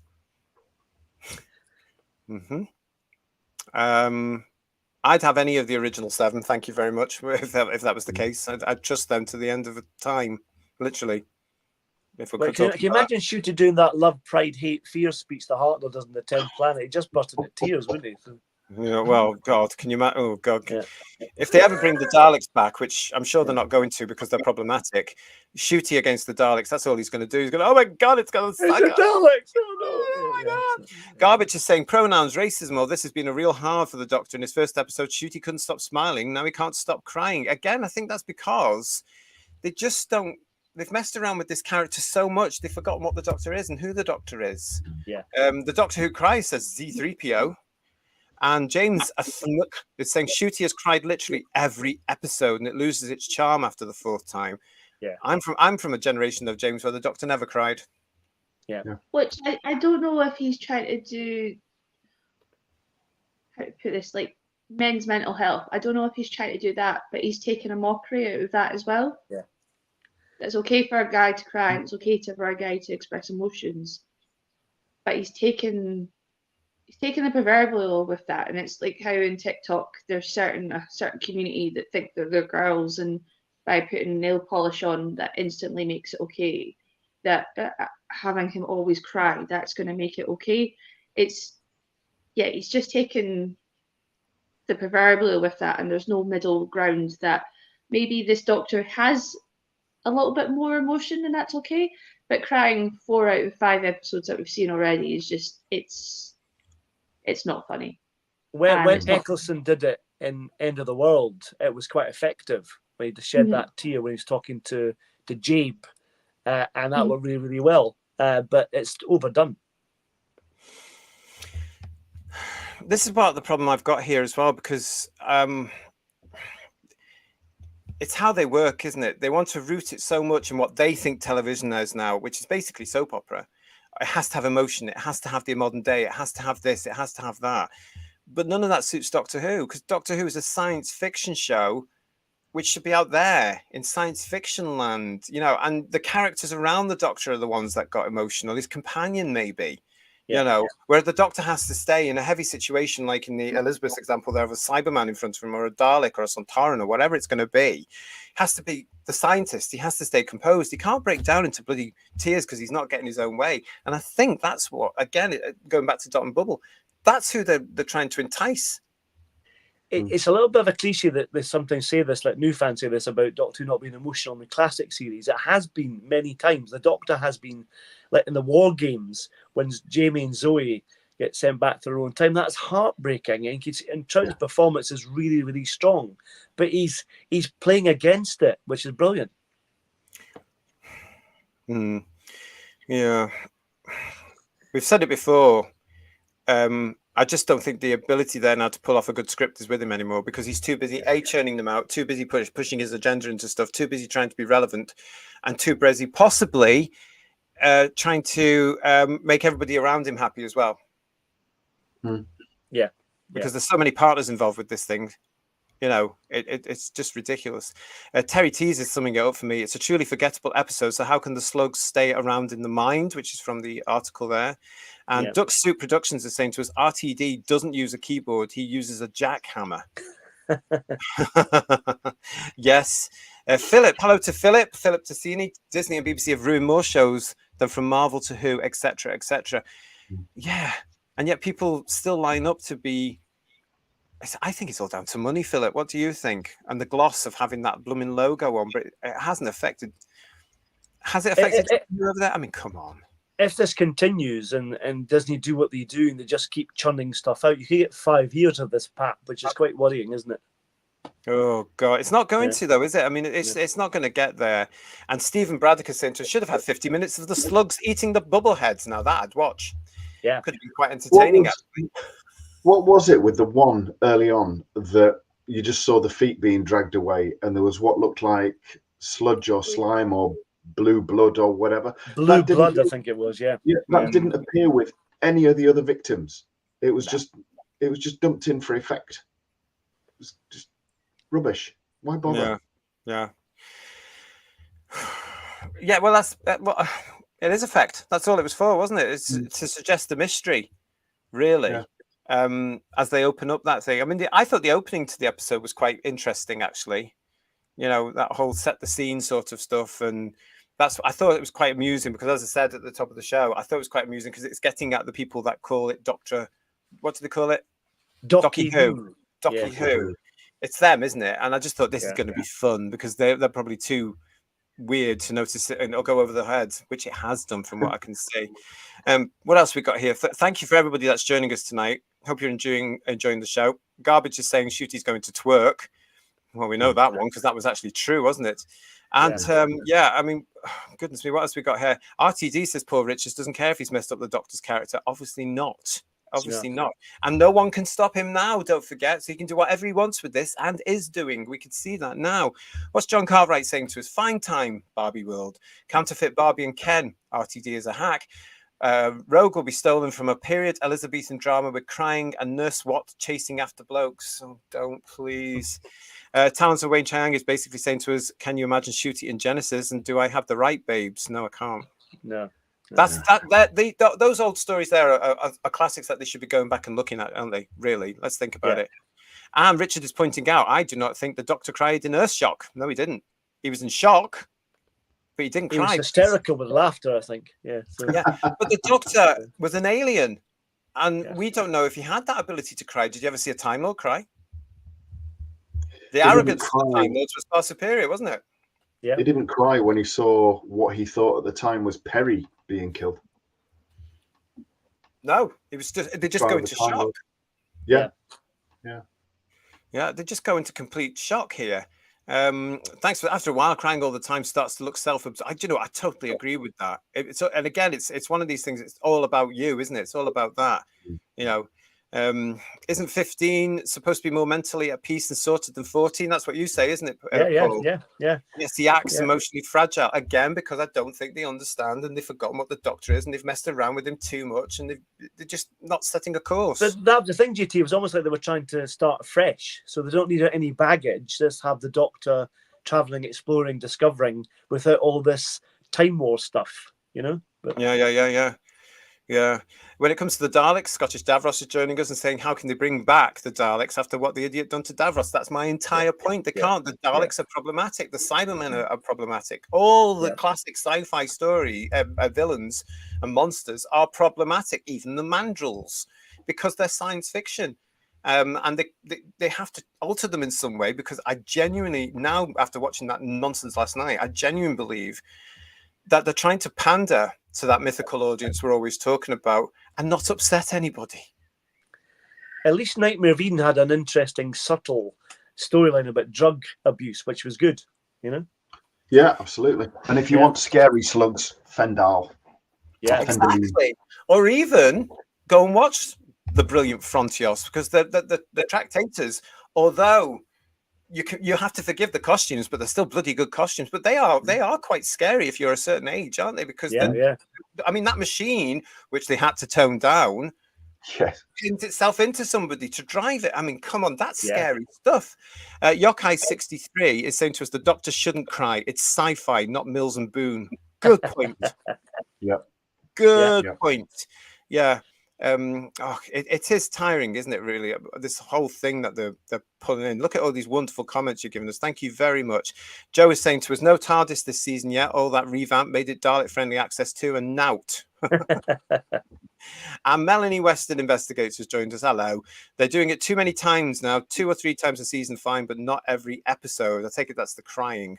I just don't think he should be crying at all. At all. Not at all. Hartnell's Ghost, bit spooky. Hello, nice to see you. Welcome to Whose Views. Loving your discussion, most of which I agree with. New subscriber. Oh, well, welcome. It's lovely to see you. Thank you very much. Yes, go and have a look at all our playlists because we actually love Doctor Who. Go and have a look at all our other stuff. We absolutely love it. So welcome, Hartnell's Ghost. It's lovely to see you. And if you are also joining us and you're new to the channel, it's lovely to see you as well. Mark is pointing out. Now, Mark is our resident poet laureate here on Whose Views. He's pointing out to us here, the media smells blood in the water and the negative reviews will increase. Yeah, they're like sharks. It's a good point. We are seeing, as I said, the cracks are starting there with the media, aren't they? I wonder what it'll be like this time next year if they show the series this time next year. I don't think they will. I think Russell will get his way and they'll do it in January. And we've also got this other thing coming, haven't we? The Sea Devil thing. So I wonder if the press will start to. We talked about Marvel fatigue the other day. Somebody pointed out Marvel fatigue. I wonder if we'll start to get Doctor Who fatigue. Or the equivalent. Because I'm there now, to be quite honest. You got Marvel fatigue with multiple different series about offshoots of minor characters and things like that. This is not even really started yet, and you've got fatigue. You know, it speaks volumes, doesn't it? It's a good point. Yeah. It's a good point. Melanie is saying to us here, season 2, the BBC will show first episode only, then drop the rest series on iPlayer and cancel the show. No series 3. Okay, lovely. And Hartnell's Ghost is back saying, I'm so old I saw an Earthly Child 2 weeks running in November 1963. Wow. Fantastic. Lovely. Wow. Oh, well, have you seen Marco Polo as well? Oh, God, don't ask him that. I'll get jealous. If have you got a recording? It's you, isn't it, Hartnell's Ghost? You've got the missing episode. Oh my God, how wonderful. We've said it before on the show, especially when we were doing our Unearthly Child review in November last year to celebrate the 60th, how special it must have been for all the little ones around then to watch this suddenly, and some of the teenagers who went, what the hell's this? Because it was so different. That must have been fantastic. Mr. Sparkles is with you, Ian. Hello, Mr. Sparkles. The green blood didn't make any sense at all unless they thought that red blood would be too gory, then why show it at all? That could be the point, actually, Mr. Sparkles. Red blood could be problematic, whereas but then they had somebody shot in the head. Well, yeah. But then they had somebody shot in the head that looked like a blood. I mean, I know it was the red light from the dot, I think, on the camera, but it looked like blood spray, and I think that was what they were quite happy to infer. So it just shows that they've got this split personality when it comes to what they're prepared to show. Yeah, crazy. Philip Tassini is saying to us, the bubble made me feel a bit sick and nauseous and claustrophobic. Yeah. Welcome to my world when you get one of those stupid things on a phone or an iPad when it moves around for you. That's how I am now. But I am proud to have been born when I was born because I've got common sense running through me. Domgo is... And you can walk as well. I can walk properly, yeah. Tennant was a bit of a crier too, points out Domgo. You're right. I'd forgotten about that. But you've also reminded me that wound me up as well. I think, why is he doing that? It's just all for, as Ian was saying, was for the effect. It was for the drama effect, wasn't it? And Matt Smith when he lost Amy and Rory. I accepted that. Yeah, that's just about the fact when the Doctor cried. Not, I mean, I personally didn't mind it. I thought it was, and Matt Smith was doing it, and he handled it brilliantly, as Matt Smith tended to do. But that's still. You watch it again, and you're still even like 10 years later, like you felt the loss. You felt the loss. Yeah, definitely. That's a good point because I'd forgotten about that, and now thinking about it, I didn't mind it, and I think that's probably down to the performance. But then I rate Smith as an actor; he's a beautiful actor, and I didn't mind it because the shock of that whole story. I'm gonna have to go back and rewatch that episode. Stay with us. We'll do a review on that episode at some point here on the channel because I've got to go back and look at that again because I accepted it without question. So that says something. Is this Angels Take Manhattan you're talking about? Yeah, we'll look at all that. We'll go back to all these proper Doctor Who's as soon as we get this series out of the way. Cloud SSJ4 is saying to us, Tennant's Doctor cried over Sim's master. Oh, yeah, that's one of the things I like. Oh, please. But it was a very different context and pathos, plus a completely different relationship between the characters. It's a good point. It is a good point, but I didn't see the Master ever crying over the Doctor, not the many times that he was trying to get rid of him. He was always like, yeah. Can you imagine Pertwee crying over Delgado? I mean, no, in character, not in real life. I mean, no, I can't. A tear, Sarah Jane. I mean, third. Oh no. Oh, that's. Oh no. Listen, if you are new to the channel, we do appreciate it if you are. We like to see you. Thank you very much for being with us. One of the other things we do is we do this thing called the wokeometer here on Who's Views Reviews for the new episodes. Now, the wokeometer is basically this big thing that my Uncle Sydney made for me last year as we were looking at all the new shows with what do you call him, David Tennant. That's it, yeah. So I'd just like to say a huge thank you to my Uncle Sydney. Thank you so much for him. He's over there. Thank you, Uncle Sydney. Yes, wind it up now. And this is an amazing bit of AI kit. It really is. It's cost us pennies, thousands, hundreds.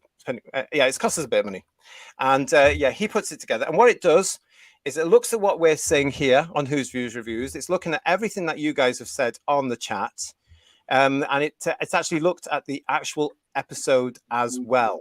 Okay, so what it does now is we will go over to the wokeometer. You ready, Uncle Sydney? We'll just stick 50p in the slot. It's fine.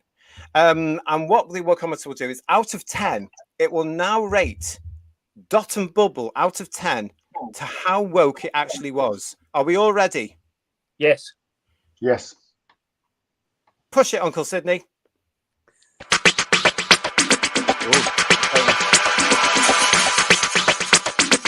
Out of 10, everyone. Yep. We're at 4. Going up. Going up, everybody. Wokeometer. The Dot and Bubble. Oh my goodness. It's a 9 out of 10, everybody, on the wokeometer. 9. That is actually quite high. Yeah. Now that's based upon on the script. It's based on the performances. It's based on what we've been saying. It's based on what you're all saying in the views as well, and it's based on the actual episode. So 9 out of 10, and I can understand why, because the context of this was bizarre, wasn't it? Mm-hmm. So I can understand that. Thank you, Uncle Sydney. Thank you to the wokeometer.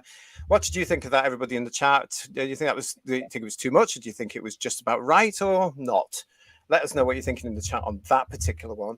But I thought, yeah, fair enough, wokeometer. Yeah.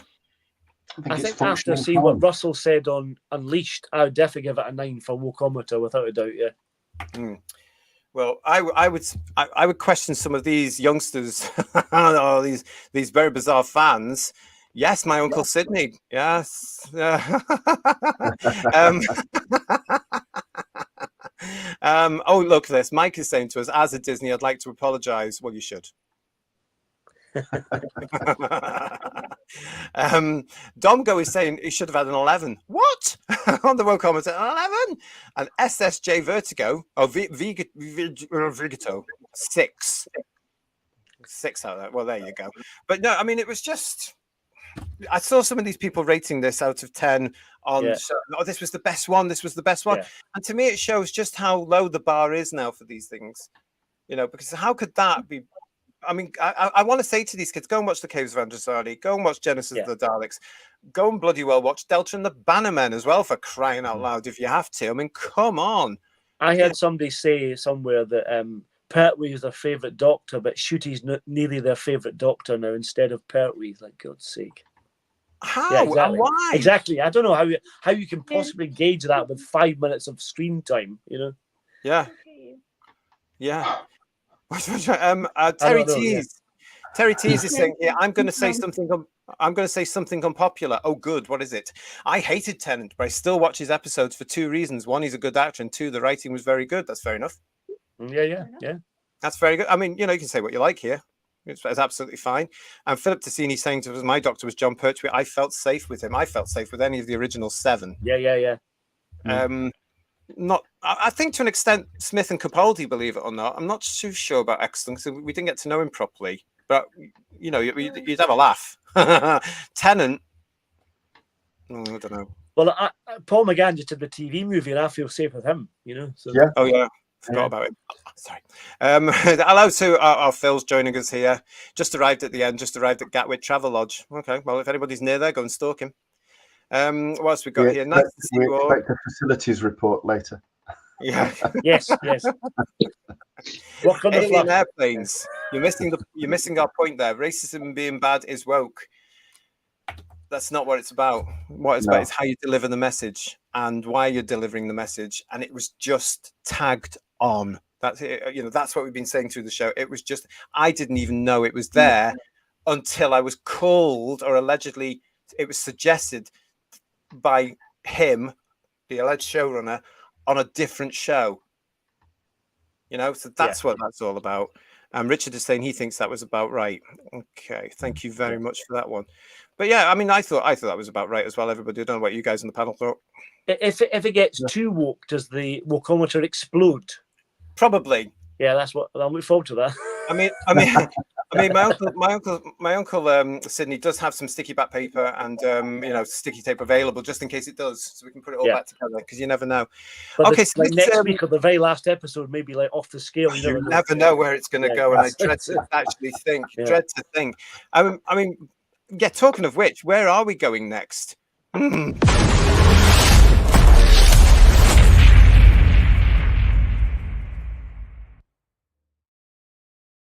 Well, this one should be interesting because, yes, the next episode is Rogue. And this is the one that allegedly, and rumor would have it be, the Doctor apparently becomes whatever he's going to become. Yeah, his sexuality goes into He gets it own. Yeah. No? Okay. I just think I feel the need to bathe before I've actually seen it, to be quite honest. Yeah. Come back and join us next week and tell us what you think of this particular one. It's the Bridgerton rip-off one, isn't it? It feels like it's going to be that one. But if they make him... in fact, I've said it before, haven't I? These people they can't say the words homosexual or same-sex attracted, which the Doctor shouldn't be anyway, because he shouldn't have a sexuality because he's an alien. He'll probably be the Q word. Yeah, you know, that homophobic slur, because that's the one they use because they can't say anything else. But come back and join us next Sunday as we look at Rogue. I am so excited. Yeah, look at all that paint drying. I must watch that instead. In the next time trailer, you've got these bud-like aliens and stuff. I thought those Jacondans have come back from Tundalema. Have they? A bit like that, yeah.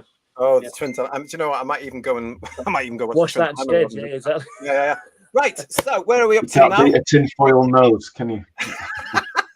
I'll tell you where we're coming up to now. It's now time for you to start in the chat, please, to start putting your scores on the TARDIS doors. If you are new to us, this is where the Whotastic panel and you rate Dot and Bubble out of 10. Okay, what you're going to give it for out of 10? Start popping that into the channel now, please, as I run the titles.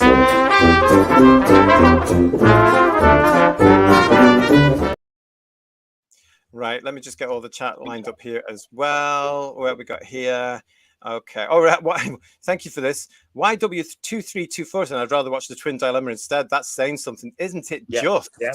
Isn't it just? Oh, I missed the days where you actually had a Doctor Who story. That was a Doctor Who story.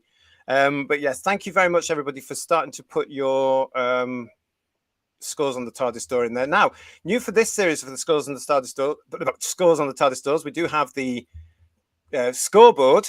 This is it here. Now, there are usually 5 of us on the panel, so it's 50 points up for grabs for each story, okay? We get 10 marks each. This is how this version of Doctor Who, Disney Who, is doing so far. It's not good, is it? Space Babies, 3.5 out of 50. The Devil's Cord, 4.5 out of 50. Boom got 21 out of 50, slightly more respectable. And so far, 29 points for 73 yards out of 50. So that puts 73 yards in the lead so far. But let's go and find out what's happening here. We'll go straight to Paul. Scores on the TARDIS doors, please. Now, I'm going to give a wee bit of preamble to this because when I first watched this, I actually quite enjoyed it. And then I watched Unleashed, and that got me really annoyed. So... Yeah. I'm gonna. I mean, it made me laugh. I enjoyed some of it, and I like the kind of social media thing and all that kind of stuff, and quite like the monsters a little bit, and the lady playing the main protagonist in it. I thought she was very good, so I'm gonna give it 5 out of 10. Thank you very much, Kirst. What are you going to give this one? 4 for Lindy and for Millie. Previously true in the chat. Yeah, we are taking to Millie though, aren't we? Yeah, really. We haven't spoke about her much this week, but we're taking to Millie Gibson as Ruby, aren't we? Oh, thanks for that, Kirst. So 4 out of 10. Mm-hmm. Okay, third Doctor Ian. What are you going to give this on your score on the TARDIS door? I thought the character of Lindy was well portrayed and turning out to be a right twat at the end. Self-serving narcissist. Was interesting in that for once it wasn't everybody is happy at the end and smiling and waving them off. The rest of it was utter divisive shite. I'd give it 1. Okay, thank you, Ian. What are you saying, Kirst? Ouchie mama. Ooh, close right. You've seen nothing yet, kid. I do have Jodie's score on the TARDIS door here. Bearing in mind, now I did want to let me just bring my notes up because she sent me some notes. So before I give you her score on the TARDIS door, here it is. Here, RTD's writing is like a sledgehammer, no subtly. I just feel he's missed the right audience in the right era for that episode in Britain, but then it's not for Britain, is it? I think this had the potential to be a fabulous episode, but I did think the way Lindy threw Ricky to the Dodds was totally Game of Thrones done in pastels. I'm not sure that he's going to alienate his target audience. We all know human beings can be monsters, but the whole point of Doctor Who is that there are enough good people for the Doctor to treasure them.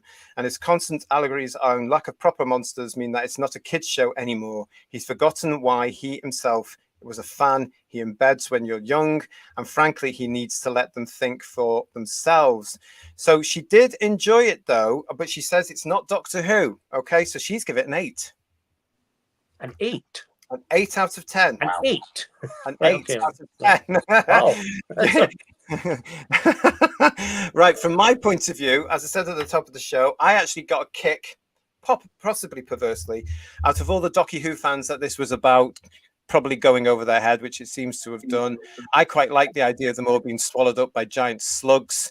I did see the warning about this is how society that we are today could eventually end up. And I've no doubt that somehow it's going to end up something similar to this, with everybody just knee bending, virtue signaling, and being completely and utterly thick. However, like Paul, when I got that thing through and I watched that interview with RTD, I got angry. and I didn't like the message that came out. And if that's what the story was about, I don't like this episode. And again, it's one I will never return to. I'm giving it a 1. And that's a very generous 1, by the way. I'm giving it a 1. And I never want to see it ever again. And I certainly never want to be preached to by the production team ever again. However, I think next week I probably will be. Let's go to the chat and see what you guys are all saying. Robert is saying to us 4 out of 10. Garbage is giving it 0. That's a XSM. surprise from Garbage. XSM is giving it 3 out of 10. And Huge Janus is giving it 2. Mr. Sparkles is giving it 7. And Terry Tees is coming in with 2 out of 10. Lisa, thanks Lisa, is giving it 0. Domgo is telling us here that Rogue will kill off the very few viewers it has left. If it goes too much and takes the Doctor further away from the Doctor to do, the last remaining vestiges of the British public here will not come back. Absolutely. Kev, 3 out of 10. Solid -4, said Steve. How do I do that in my maths? Give me something easy. We'll call it a 0. But thank you for that, mate. Thank you. Graham is saying 6 out of 10. Aronite, 2. How dare you haven't watched it yet? Whoops. No, that's all right. Joe said, Dot and Bubble are 2 for Ruby being decent in it. She was. Well done, Millie Gibson. If you ever come across this, we do actually like you. Cloud, SSJ4, 6 out of 10. Thank you, Cloud. 2, says T-Matt. And Paul is giving it a 0. This, we have to point out, if you're new to the channel as well, this version of Doctor Who, Disney Who, is getting more zeros for each episode than we've ever had for any other version of the Doctor so far. Isn't that interesting? Scottish Davros is adding to that with a 0. Mark's Stuff personal page is giving it 6 out of 10. Mark, content 3 and 10 for attacking white privilege while being part of the 1% white patriarchy. That's talent. Lynn, hello Lynn, nice to see you. Thank you for your score. 3 out of 10. And John is saying he didn't watch that crap. Oh, I envy you. Domgo, 0. Did we say that before? -1, says Alpha. I don't know how to add up minuses. X-Men 577 started interesting, ended up in the toilet. There's a lot of it. 0 out of 10. Mike is saying to us here, not seeing it, but I'm outraged nonetheless and giving it a 0.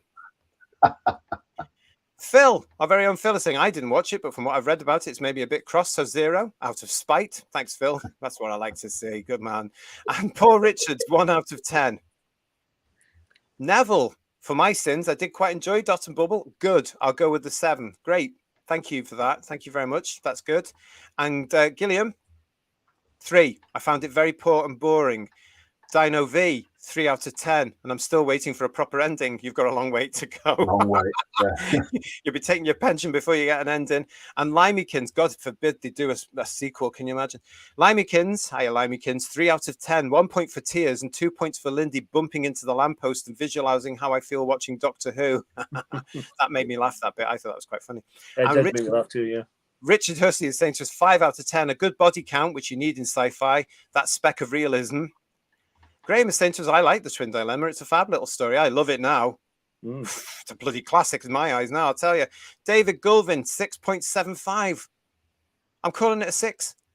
For all the, I've got to add it up. For all the cracks galore, it's Black Mirror rip-off script. Thank you very much, David. It's lovely to see you.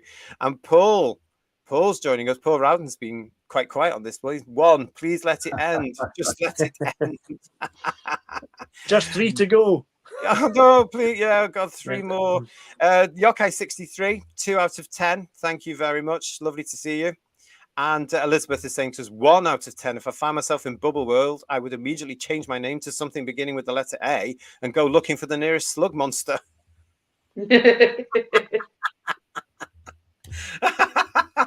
Oh, that's brilliant. The talent of Wayne Chiang is saying, didn't watch, prefer all the reviews. It's kinder to my mental well-being. Well, I hope you've enjoyed ours. Raymond is giving it 0.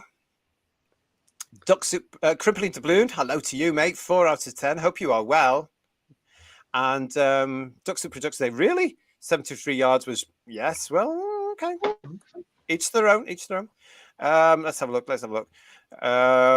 John Cartwright is saying to us here, 1 out of 10. More plot holes, crying again, and probably no TARDIS. I still don't understand how the TARDIS got in the basement.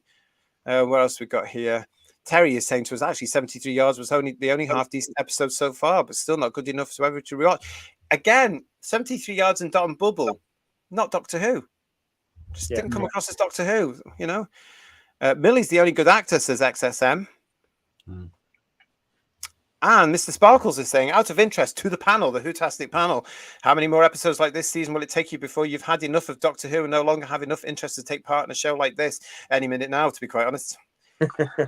Because I've already called a taxi. Oh, it's my show. I forgot. No, but you know, it's okay. No, yeah. I mean, this guy. I mean, if you don't know, I never watched the Whittaker era at all because I was out. I've come back because of our channel and doing this. It's hard work though, because all I can see is our beloved show being bastardized, and I am actually looking forward to getting back to the proper Who stuff. I can't speak for the panel, but there you go. I hope they don't go anywhere because I think they're cracking. Yeah. Maybe we should review a season of Classic Who and just show how good it is compared to this season. Yeah. I mean, we're not going to get to a point where we've had enough of Doctor Who because that includes the proper Doctor Who. But I've had enough of this already, but we're watching it for review purposes, and it is so bad. And Russell T Davies is such a twat that this iteration deserves to have the piss taken out of it, whilst at the same time accepting that if any parts of it are good, we will say so. But that's few and far between, thin on the ground. Yeah. And Kevin is saying to us here, Kevin Pope, someone needs to remind the showrunner he's the custodian of Doctor Who and not the owner. Yeah. Don't they just? Honest to goodness, this is RTD Who, not Doctor Who. It's RTD Who. Jamie's given the thing 8 out of 10. It challenged me. It stuck in my head, and it has deeper things which I'm keen to rewatch. I liked it. Don't hate me. Of course, we're not going to hate you, lovely. Of course, we're not. You're very welcome. You gave it the same as our Jode as well, so 8 out of 10. But I'm glad you got something out of it, and I'm glad you enjoyed it. Gilliam is saying to us here, you never mentioned anything about Susan Twist tonight. No, because there's too many plot threads going on. The only thing that was missing in that thing that I could see was the blooming snow. Yeah. And will the Susan Twist pay off? Probably not. Yeah, because we do know that she's been in every episode, including the Tennant ones, hasn't she? Bar one. She's been everyone. And we do know that she is coming into the series again for the finale, playing something else. She'll be in next week as well, probably, I'd imagine. Oh, yeah. I mean, we know all that. So, I mean, it shows you as well, doesn't it? Just how we've forgotten so much about it, really. Do you know what I'm saying? That we haven't mentioned her. So, yeah. Just Jordan is saying that her dad is giving it 2 out of 10. And it's mostly due to its ending. And Just Jordan herself is also giving it 2 out of 10. Yeah, absolutely fantastic. Gareth is saying, agreeing with comments we've had, Millie is the star of the show and they're already pushing her out.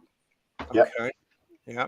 Oh, and Taylor Durden Smile, nice to see you. 4 out of 10. I think that's very generous. Well done. Thank you. And Alpha Storm -1 is because I think that the whole go out and touch grass was Shooty telling us racists to go kill ourselves. Oh, that's strong. That's strong. But thank you for your comment there. Are we still on air? Andrew Birch is saying 3 out of 10.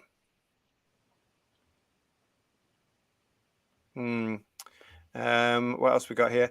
Don't hold back, Ian. That was brilliant, says Scottish Davros. And YW2324 is saying, I want a creepy episode like Midnight or Big Finish's Scherzo. I can't remember that one. It's a good one. It was very early on in the run. Yeah. Simon is giving it an 8 as well. All fine. Thank you very much.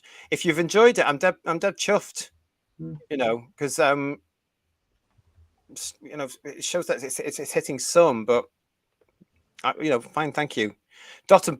Blubble, but only for Ruby and horrible psychopath Lindy. 1 out of 10, says Stephen Braddock. And what's this? Well, any more for any more? Have we got any more in here? Oh, Paul Ashworth is saying 0. Thank you very much, Paul. And Phil is saying Paul and Jodie have watched too much of the series. It's affected their brains. That accounts for the scores. And the Doctor is joining us. Hello, the Doctor. He's giving it a 0. Kitty Rue has also joined us. Hello, lovely. Compared to Turn Left, this episode was the Teletubbies. Can I respond to Phil's comment there? Yep. It must have affected my psyche because I'd rather watch Time Lash. And we are going to be doing that on this channel, I can assure you, quite soon. James Famuk is saying 1 out of 10. 1 for the slug costume, worst episode of Doctor Who I've ever seen. Okay, and Cybermat Strikes is saying 5, just for Millie and the slugs wiping out the woke loonies. I did get a kick out of that, I must admit. Let's have a look. What else? Anybody got any more for any more here? Superlev is saying to us he's still not watched a single episode of Gatwa. Okay. You're not missing much. What else? And 10 out of 10. Oh, for the review. Oh, thank you, Steve. Thank you so much. That's very sweet of you. Thank you very, very much. Nice to see you. What else we got here? Did I pick up Jodie Whittaker's vote by mistake, JT? I can't comment on that at all because I haven't seen anything. The last two are nothing like Who. Yeah, we know that. Any more scores on the TARDIS stores from anybody in the chat, guys? Philip is saying maybe a 7 as it wasn't as woke as some. Not according to our wokeometer. Yeah, and Kevin Pope is saying it's a bloody heartbreaking what these morons are doing. Yeah, as fans, as fans, I think it is, isn't it? I think as fans, it's painful to watch this, and in fact, everybody here apart from me has watched the Chibnall era as well, as some of you would have done as well. So this is a long death. It really is a long protracted death, definitely. Yeah. What else we got here? Keep your comments coming through, everybody. Any more scores on the TARDIS stores? I'm going to call it. No, I don't think there is. Right, I'm going to call that there. So thank you so much, everybody, for all your scores on the TARDIS stores and all your. I love Battlefield. Someone mentioned Battlefield there. I love Battlefield. Yeah. Well, one thing I will say is that this particular actress did really well. She made the character false in a sense.